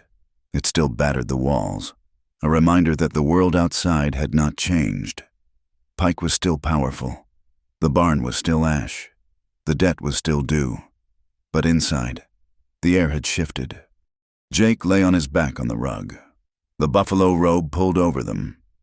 Lily lay with her head on his chest, her hand resting over his heart. She could feel it beating, steady, strong, real. She looked at the ceiling. She felt an ache in her body, a soreness from the fire and the lovemaking. But for the first time in years, the hollow space in her chest was filled. She was not Lily Winters, the widow who owed the bank. She was not the poor girl with the bruised arms. She was Lily, and she was wanted, not as a piece of property to be acquired, not as a debt to be collected, but as a woman. She shifted, looking up at Jake. He was awake, watching her with dark, serious eyes. "What do we do now?" she whispered. Jake tightened his arm around her. "Now," he said, his voice rough with sleep but steady as stone. "Now we fight back." He kissed her forehead, a seal on a new promise. And this time, I am not fighting alone. Outside, the wind howled. But inside, the flame had been lit, and it would not be put out. The scandal moved through Blind River faster than a prairie fire on a dry August day. It did not matter that Lily Winters had lost her home, her livestock, and nearly her life. It did not matter that she was destitute, sheltering in a drafty shack on the edge of town with a teenage daughter and a man who had pulled her from the flames. All that mattered to the good people of the town was the sleeping arrangement, the widow and the convict. It was a story too delicious to ignore, spiced with the memory of a burning barn and the long-ago rumors of a teenage romance. When Lily walked into town the next morning to buy cornmeal, the air changed. Women she had known for 20 years, women who had sat beside her in quilting circles and church pews, suddenly found the horizon fascinating. They turned their backs with a synchronized precision that cut deeper than any knife. Two men standing on the boardwalk outside the saloon stopped their conversation as she passed. One of them, a ranch hand with tobacco juice staining his chin, nudged the other. "I guess old Jake finally collected what he was owed. He said, his voice pitched just loud enough to carry. Took him 20 years. But he got his payment. Lily kept her eyes fixed on the muddy ruts of the road. Her face burned with a heat that had nothing to do with the winter wind. She clutched her shawl tighter, feeling the phantom brand of the scarlet letter burning into her chest. She was no longer the respectable widow Winters. She was something else, something fallen. But the social ostracism was merely the first volley. The heavy artillery arrived 2 days later. It came in the form of the sheriff, a man named Barton, who had long ago traded his spine for a steady paycheck from the bank. He rode up to Jake's cabin, his face grim, carrying a sheaf of papers stamped with the county seal. He did not dismount. He handed the papers to Jake, who stood in the doorway, blocking the view of the room behind him. "Mister, Pike has filed charges," Barton said, looking at the ground. "Arson, trespass, making terroristic threats." "I did not burn that barn," Jake said, his voice like grinding stones. "That is for the judge to decide." Barton said, "And there is another petition here. For the girl." Lily pushed past Jake, snatching the papers. Her eyes scanned the legal script, her hands trembling so hard the paper rattled. Petition for guardianship. Solely unfit. Moral turpitude. Immediate removal of the minor child. Margaret Winters. "He wants Maggie?" Lily whispered, the horror choking her. "Mister, Pike contends that you are living in sin with a known felon," Barton recited, clearly uncomfortable. "He claims you have no means of support and no suitable home. He has petitioned the court to make Maggie a ward of the state, with himself appointed as guardian to ensure her moral upbringing." "He cannot do that," Lily screamed. "She is my daughter." "The hearing is set for Friday," Barton said, turning his horse. "Be there, or the judgment goes by default." The inside of the cabin felt like a coffin. Lily sat at the table, the papers spread out before her like a death warrant. "He is going to take her," she said, her voice hollow. "He is going to take my baby." "He will not," Jake said. He was pacing the small room, his limp pronounced, his energy coiling like a trapped animal. "You do not know him. Jake, he owns the judge, he owns the sheriff, and now he has the town's morality on his side. They will give her to him just to spite me." Lily put her head in her hands. The old darkness rose up to swallow her. The shame she had carried since she was a girl. The feeling that she was fundamentally broken, that she corrupted everything she touched. Her father had told her she was worthless when he was drunk. The town told her she was dirty now. "Maybe," she whispered, "maybe I should just give in." Jake stopped pacing. "What?" "Maybe if I go to him, if I agree to the marriage, he would drop the charges. He would let me keep Maggie." "You would marry a man who tried to burn you alive?" Jake asked, his voice low and dangerous. "I would do anything to save Maggie," Lily cried, standing up. "I cannot let him take her. Jake, I am her mother. If the price of her safety is my life, then I pay it. That is what mothers do." Jake crossed the room in 2 strides. He grabbed her shoulders, forcing her to look at him. "No, that is not saving her. That is teaching her that women are property. That is teaching her that power always wins. Do you want Maggie to watch you shrink until there is nothing left?" Lily began to weep, deep, racking sobs that shook her frame. "I am so tired. Jake, I am so afraid." "I know," he said, pulling her into his chest. "I know, but we do not surrender. Not to him." He held her until the sobbing subsided, his chin resting on her hair. "We need truth," Jake said. "Not just our word against his. We need proof." "Proof of what?" "Everyone knows he runs this town. We need proof of how he does it." Jake pulled away, his eyes hard.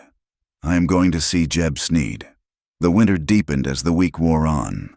A new storm front moved in from the north, burying the plains in 2 feet of snow. The wind sculpted massive drifts against the walls of the cabin, sealing them in. The cabin became a fortress against the cold. With blankets tacked over the chinking to stop the drafts, the small space grew humid and intimate. Jake spent his days preparing. He checked his guns, he mended his gear, and he began to work on Maggie. The girl was terrified. She understood the threat of the petition better than Lily realized. She knew what it meant to be a ward. She watched her mother fall apart and pull herself back together a dozen times a day. Jake took Maggie outside into the biting wind. "Come on," he said. "Where?" Maggie asked, hugging her coat. "To learn." He took her into the timber along the creek. The snow was knee-deep. He taught her how to read the signs of the land. "See that depression?" Jake pointed with a gloved hand. "A deer bedded down there last night. And those tracks? Rabbit, moving fast. Something was chasing it." "Why do I need to know this?" Maggie asked, shivering. "Because the world is not always going to be warm," Jake said. "And Pike is not the only wolf out there. You need to know when you are being hunted, and you need to know how to hide." He taught her how to bank a fire with green wood so it would burn slow and hot all night. He taught her how to load his revolver, her small hands clumsy at first, then growing steady under his quiet instruction. "You have your mother's hands," Jake told her one afternoon as they sat by the fire cleaning the gun. "Capable." Maggie looked up at him. The suspicion that had clouded her eyes for weeks was fading, replaced by a grudging curiosity. "Did you really come back for her?" Maggie asked. "Or was it just an accident?" Jake stopped wiping the cylinder. He looked at the girl. "I rode 1,000 miles with nothing but her name in my head. Maggie, it was never an accident." Maggie looked at him for a long moment, then nodded. "Good, because if you hurt her, I will use this gun."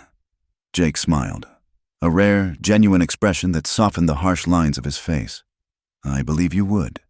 Lily watched them from the stove. Her heart felt as if it were being pulled in two directions by wild horses. Seeing Jake with Maggie, the way he dipped his head to listen to her, the way he shielded her from the wind, filled her with a joy so sharp it hurt. They looked like a family. But the dread was a constant shadow. Every time she looked at Maggie, she saw Pike's signature on the petition. Every time she looked at Jake, she saw a hangman's noose. That night, the tension in the cabin was palpable. Maggie was asleep behind the curtain they had hung for privacy. Lily and Jake lay on the pallet by the fire, the darkness thick around them. "Hold me," Lily whispered. Jake wrapped his arms around her, pulling her back against his chest. He was a solid wall of warmth. "We are going to lose, aren't we?" she whispered into the dark. "No," Jake said. His voice was a rumble against her spine. "How can you be sure? Because I have lived through worse, and because I have something to fight for now." He kissed the back of her neck. "We are not just fighting for a piece of land. Lily, we are fighting for the right to exist, to be us, to be a family. I will not let him take that." His hand found hers in the dark, his fingers interlacing with hers. The grip was tight, desperate, and reassuring. 2 days before the hearing, Jake rode out to Jeb Sneed's shack. The old man was in a bad way. The whiskey had eaten holes in his mind, and the guilt over Thomas Winters had eaten the rest. He sat by a cold stove, shivering, a shotgun across his knees. "Go away. Callahan." Jeb wheezed. "I told you, I ain't talking. You are going to talk." "Jeb," Jake said, stepping inside and kicking the door shut against the snow. "Because they are coming for the girl now."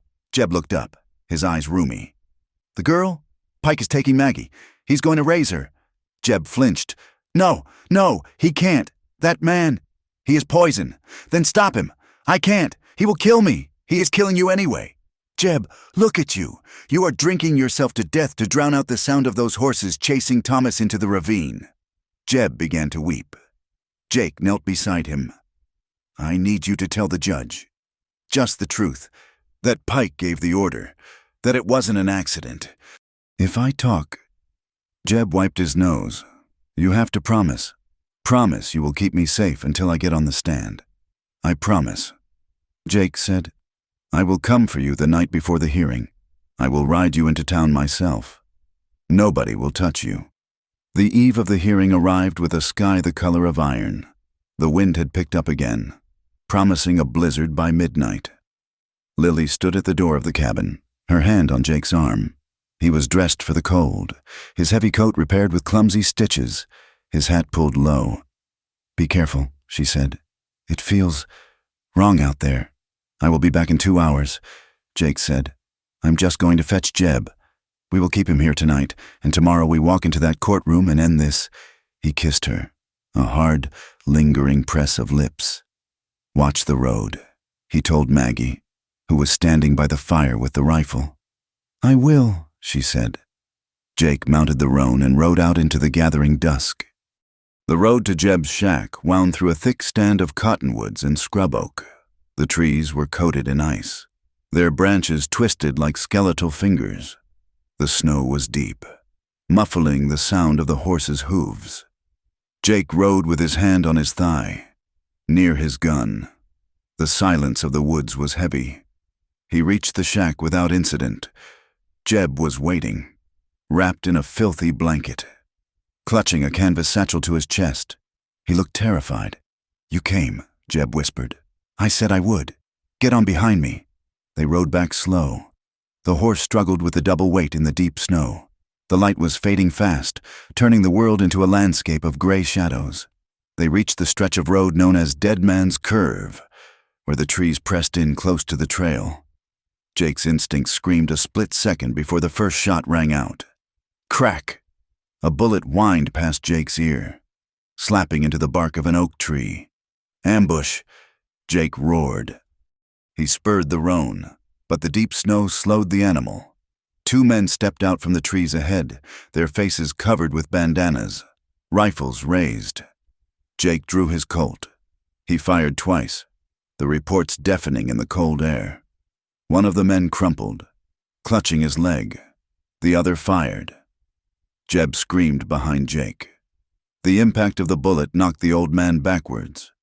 Tearing his grip from Jake's coat, he tumbled off the horse into the snow. Jake hauled the roan around, sliding off the saddle while the horse was still moving. He hit the ground and rolled, coming up behind the cover of a fallen log. The second gunman was cycling the lever of his Winchester. Jake steadied his breathing. He aimed. Bang! The gunman spun around, dropping his rifle, and fell face first into the drift. Silence crashed back down on the woods. Jake waited, listening. The wind hissed in the branches. The man he had shot in the leg was groaning. The other was still. Jake stood up, his gun raised. He walked to the groaning man. It was one of the drifters who hung around the saloon, a man known to take Pike's coin. "Who sent you?" Jake demanded. The man spat blood. "Go to hell!" Jake kicked the man's rifle away and turned to find Jeb. The old man was lying on his back, the snow around him turning a shocking, vibrant red. He had been hit in the chest. His breath was coming in wet, bubbling gasps. "Jeb," Jake said, dropping to his knees. Jeb's eyes were wide and panicked. He clutched the canvas satchel with a death grip. "They were waiting." Jeb wheezed. "Hold on, I will get you to the doctor." "No time." Jeb fumbled with the satchel. He pulled it open. Inside was a thick, leather-bound ledger. It was stained with his blood. "Take it," Jeb gasped, shoving the book at Jake. "What is this? His book?" "Pike's book. I stole it.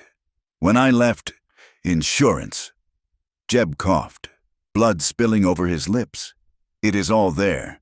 The bribes, the land grabs, the orders. Thomas." He grabbed Jake's sleeve, his fingers digging in. "Make it right. Callahan, make it right." Jeb's eyes fixed on the gray sky. He shuddered once, and then he was gone. Jake knelt in the snow, the dead man's blood on his hands, the heavy ledger in his lap. He opened it. Even in the fading light, he could see the columns of numbers, the names, the notes written in Pike's precise hand. Payment to Sheriff Barton, $50. Winter's accident, expenses, Judge Holloway. Loan forgiveness. It was the smoking gun. It was everything. Jake closed the book. He stood up to mount his horse, but the roan was gone, spooked by the gunfire. The animal had bolted back toward town. Jake cursed. He was 5 miles from town. The blizzard was hitting now, the snow coming down in sheets, and his side, where the horse had kicked him days ago, was throbbing with a renewed, sickening pain. He looked down. A stray bullet had grazed his hip, tearing through the coat and flesh. He hadn't even felt it in the adrenaline. Now, The blood was running down his leg, freezing in the cold. He shoved the ledger inside his coat. He began to walk. Night fell like a hammer. In the cabin, Lily paced. The wind was shrieking now, a whiteout howling outside the door. He should have been back. She said, maybe the snow slowed them down. Maggie said, though her voice wavered. No. Lily stopped. She felt it, a cold knot in her stomach that had nothing to do with fear and everything to do with connection. Something was wrong. She went to the window. She could see nothing but swirling white. Then, a sound, the whinny of a horse. Lily threw open the door. The roan gelding stood in the yard, its reins trailing, the saddle empty. "Jake!" Lily screamed into the storm. There was no answer. "He is gone," Maggie whispered, staring at the riderless horse. "No," Lily said. Her voice was steel. She grabbed her heavy cloak. "Mama, you can't go out there. It is a blizzard." "Help me saddle the mare." "Maggie, now!" Lily moved with a frantic efficiency. She did not feel the cold. She felt only the terror of the empty saddle. She had waited 20 years for him to come back. She would not lose him now. She mounted the mare, grabbing the lantern. "Stay inside," she ordered Maggie. "Bolt the door. Do not open it for anyone but me or Jake." She kicked the mare into the darkness. The ride was a nightmare. The snow blinded her. The wind tried to tear her from the saddle. She had to trust the horse to find the road, because the world had vanished. "Jake!" she screamed, her voice torn away by the wind. She rode for what felt like hours. Her hands went numb. Her face froze. Then, she saw it, a dark shape in a snowdrift by the side of the road. She slid off the horse, stumbling in the deep snow. Jake. He was half buried. He was curled around something in his coat. His eyes were closed, his lashes frosted with ice. "Jake." She shook him. He groaned. His eyes cracked open. "Lily?" he whispered. "Am I dead?" "Not yet," she said fiercely. "Get up. You have to get up. I can't. Leg. I do not care about your leg. Get up." She grabbed him under the arms. She pulled. He was dead weight, but she found a strength she didn't know she possessed. She dragged him out of the drift. He screamed in pain as his leg moved, but he managed to get one foot under him. "Lean on me," she commanded, step by agonizing step. She got him to the horse. Getting him into the saddle was a battle of will against gravity. She pushed. He pulled. He slumped over the neck of the mare, gasping. Lily mounted behind him, wrapping her arms around his waist, holding him upright. She felt the book under his coat, hard and square against her chest. "Take us home," she whispered to the mare. The courthouse was packed. It was Friday morning. The hearing for the guardianship of Margaret Winters was the only show in town. The storm had broken, leaving the town buried in white, the sun shining brilliantly on the new snow. Judge Holloway sat behind the bench, looking bored. Edwin Pike sat at the plaintiff's table, looking solemn and concerned. "Lily Winters is not present," the judge noted, looking at the empty defendant's table. Pike stood up. "Your Honor, it is as I feared. The woman is irresponsible. She has likely fled rather than face the court's judgment. This only proves my point that the child is in danger. I agree," the judge said. "I am prepared to rule." He raised his gavel. The doors to the courtroom did not open. They exploded inward. A collective gasp went through the room. Lily Winters stood in the doorway. She looked like a Valkyrie carved from ice. Her cloak was frozen stiff. Her face was windburned and raw. And leaning on her, his arm over her shoulder, was Jake Callahan. He was a wreck. Blood soaked his pant leg. His face was gray with exhaustion, but his eyes were burning coals. Lily dragged him down the aisle. The crowd parted, staring in stunned silence. "We are here," Lily rasped. "Order," the judge shouted, banging his gavel. "What is the meaning of this?" Jake stumbled to the front of the room. He reached into his coat. He pulled out the leather-bound ledger. It was stained with Jeb Sneed's blood. He slammed it onto the judge's bench. The sound echoed like a gunshot. "The truth," Jake said. his voice a hoarse croak. "What is this?" the judge demanded. Pike's face had gone the color of old paper. He recognized the book. Jake looked at the town. He looked at the faces that had judged him, condemned him, and whispered about him. "It is the ledger," Jake said, turning to face the room. "It is Edwin Pike's own record. Every bribe, every stolen acre, every threat." He pointed a shaking finger at Pike. "And the order to kill Thomas Winters. It is all there, written in his own hand, and carried by the man who died to bring it here." Pike scrambled to his feet. "That is a forgery! That man is a liar and an arsonist! Read it!" Lily shouted, her voice breaking. "If you want justice, read it!" The judge looked at Pike, then at the book. He opened it. He saw his own name. He saw the payment listed next to it. The silence in the room was absolute. Jake's legs finally gave out. He collapsed to his knees. Lily caught him, sinking to the floor with him, holding him up before the eyes of the town. They were covered in ice, blood, and dirt. They were beautiful and terrifying. Lily looked up at the judge, her arms around the man she loved. "We are done running," she said, and the town of Blind River held its breath. The ledger lay on the judge's bench like a slab of granite, heavy and undeniable. It was stained with the brown rust of dried blood, a grim testament to the cost of its arrival. The courtroom, packed to the rafters with snow-dusted townsfolk, held a silence so profound that the ticking of the wall clock sounded like hammer strikes.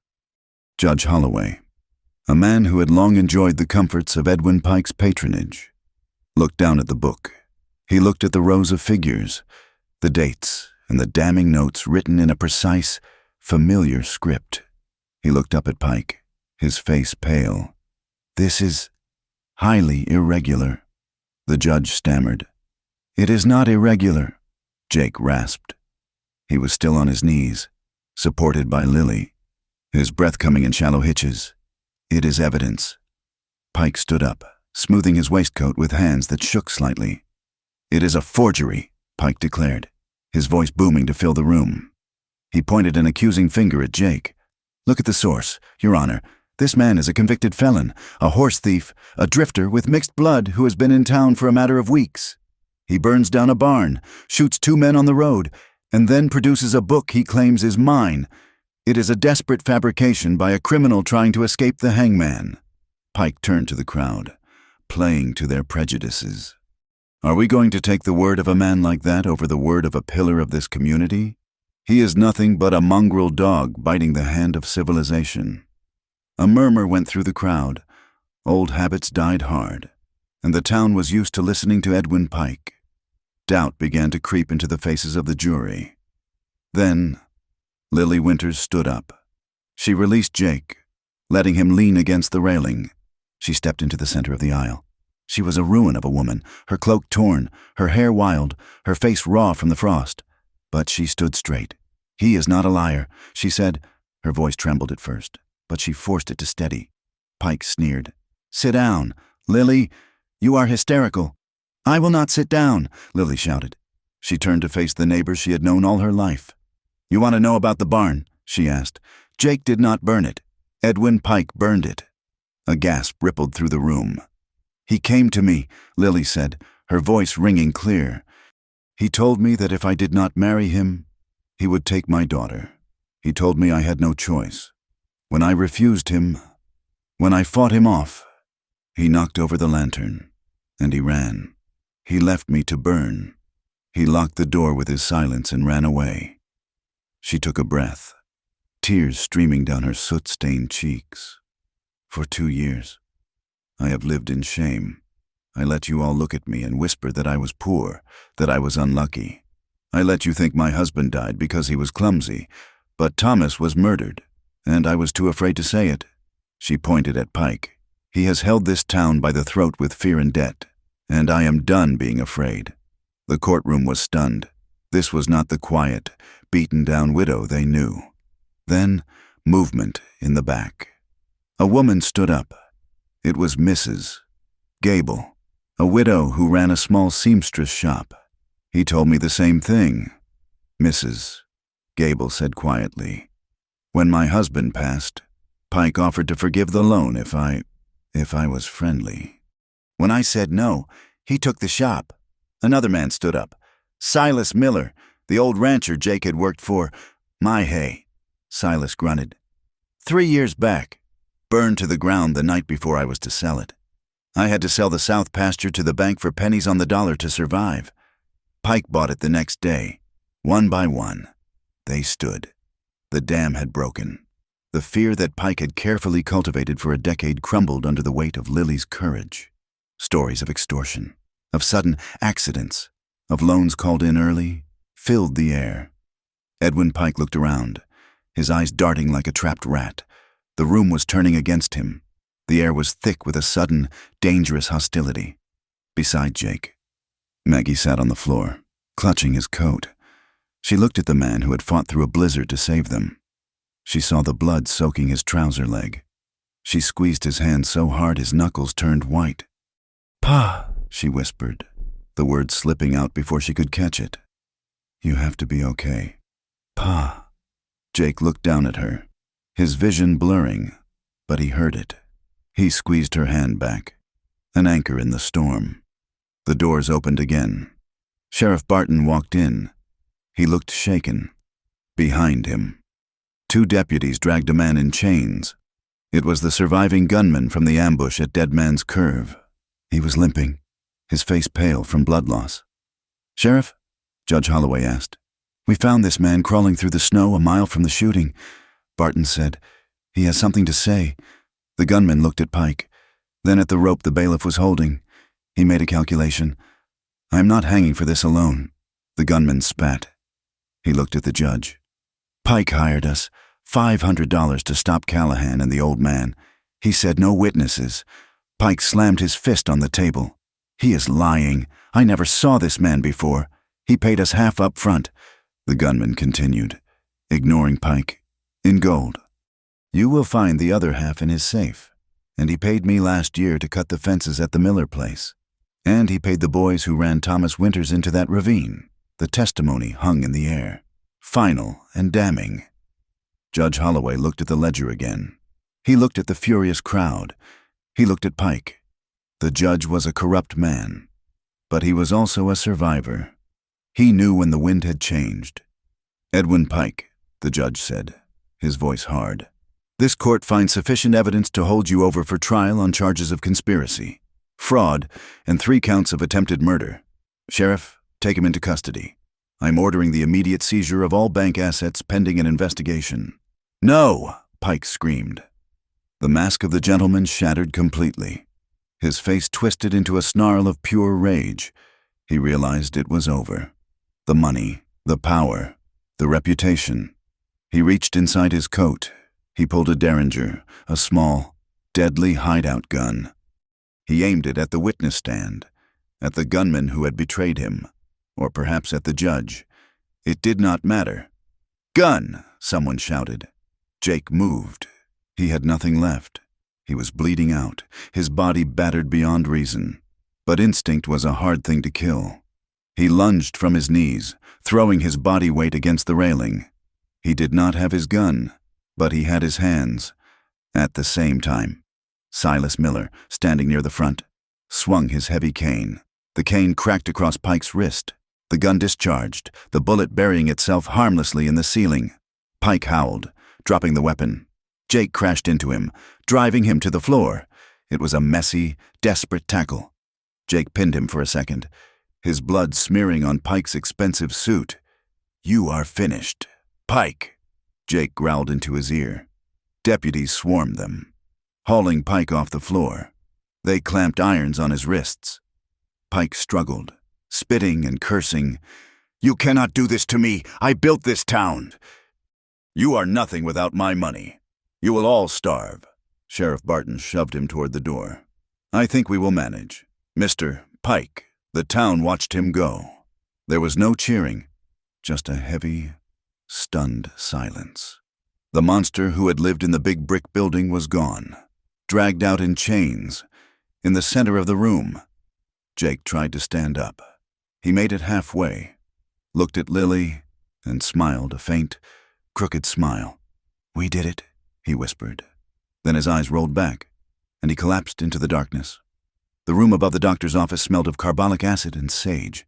It was a small space, with a single window that looked out over the snow-covered street. Jake lay in the narrow iron bed. He had been there for 4 days. The doctor, a weary man named Josiah, had done what he could. He had dug the bullet out of Jake's hip. He had rebound the ribs. He had treated the frostbite.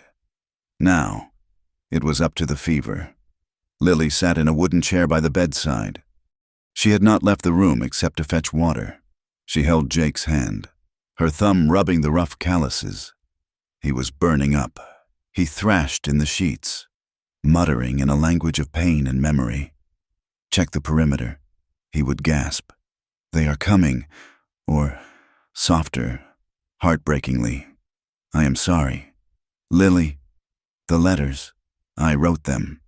Do not marry him, please."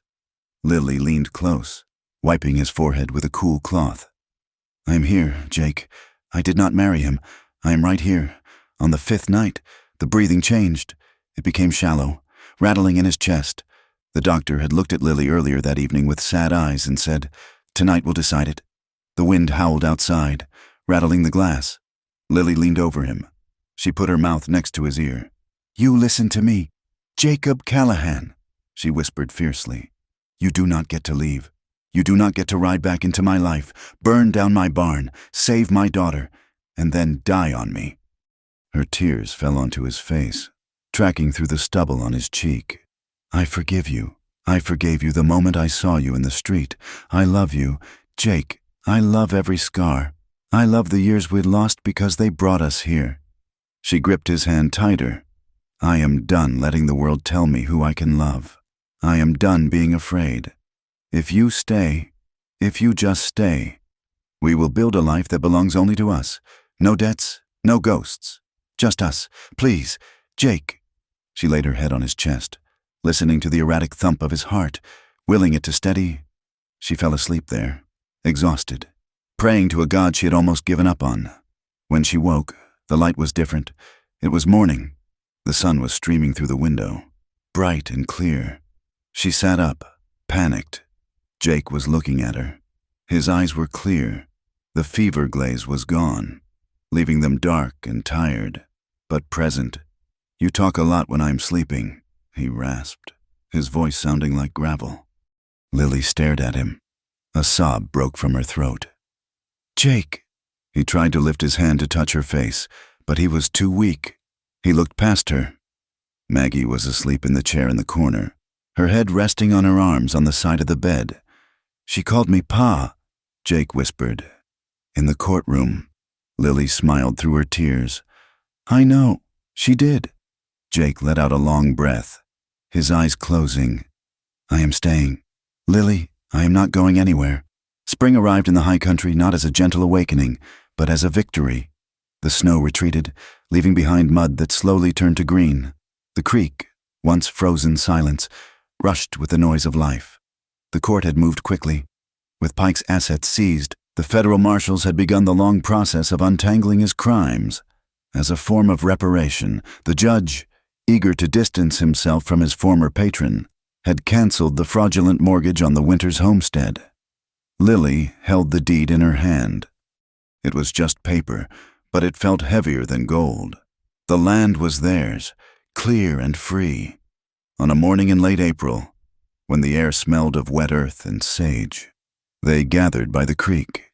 It was the same spot where they had sat 20 years ago. The willows were budding again, a haze of pale green against the brown water. It was a small gathering. Maggie stood beside her mother, wearing a dress she had sewn herself. Mrs. Connor, who had come around with a basket of apologized jams, stood witness. Silas Miller and Sheriff Barton were there. The preacher was new, a circuit rider who didn't know the gossip and didn't care. Jake stood by the water. He still walked with a limp, and he leaned slightly on a cane Silas had carved for him. But he stood tall. He wore a clean suit, ill-fitting but pressed. Lily walked to him. She did not wear white. She wore a dress of deep blue wool, the color of the evening sky. They did not look like young lovers. They looked like survivors. They looked like people who had walked through fire and come out the other side tempered steel. When they said their vows, their voices were low. They did not promise to be happy. They promised to be there. They promised to hold the line. "You may kiss the bride," the preacher said. Jake dropped his cane. He stepped forward, taking Lily's face in his hands. The kiss was slow. It was deep. It tasted of the years they had lost and the years they had won. It was not a spark. It was an ember, hot and enduring, the kind that could survive a blizzard. Maggie wiped her eyes, smiling as she watched them. They moved back onto the land. It was hard. The barn was gone. The house was damaged. The livestock was dead. But they had the land. Jake and Maggie worked side by side. They cut timber from the ridge, dragging the logs down with the team of horses Jake had bought with his savings. They built a new barn. It was not grand, but it was strong. The joints were tight. It would hold against the wind. Lily planted a garden. She turned the earth with a spade, her hands diving deep into the soil. She planted potatoes, beans, and squash. She planted wildflowers by the door. There were still hard days. There were nights when the drought threatened to burn the crop. There were days when a fence broke and the cattle wandered. There were still people in town who crossed the street when they saw them, unable to forget the scandal. But the fear was gone. At night, the wind still howled around the corners of the cabin, but inside, the fire was warm. Lily would lie in bed, listening to the gale, and she would feel Jake beside her. His arm would be heavy across her waist. His palm would be warm on her back. She would turn to him in the dark, and he would pull her close, and the cold would not touch them. Years later, the sun was setting, turning the western horizon into a band of blood and gold. The mountains stood silhouetted against the fire of the sky. Jake and Lily sat on the porch of the homestead. The house had been added onto over the years. There was a new coat of paint. The garden was thick with blooms. They were older.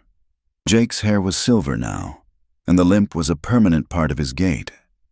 Lily's face was lined, but her eyes were bright. They watched a rider moving across the lower pasture. It was Maggie. She was a grown woman now, riding a tall bay horse with an easy, confident grace. She was laughing, her head thrown back, racing the twilight. "She looks like you," Jake said, leaning back in his chair. "She rides like you," Lily countered, resting her hand on his knee. They sat in silence for a moment, watching the daughter they had raised, the land they had saved. Lily leaned her head on Jake's shoulder. "I used to think promises were just words," she murmured. "Things boys said to make frightened girls feel better. I thought they disappeared like smoke when the wind blew." Jake took her hand. He looked at her, his dark eyes crinkling at the corners.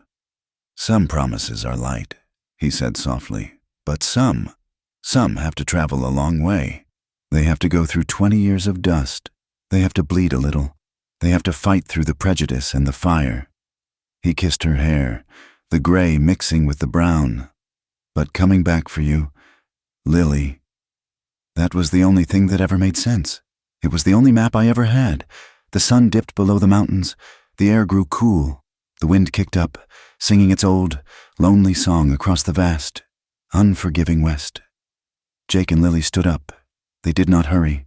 They moved together, a single unit forged in the heat of survival. They went inside the house they had fought for, and they closed the door against the night. The lamp in the window continued to burn, a quiet, enduring flame in the darkness. Thank you for listening to this story.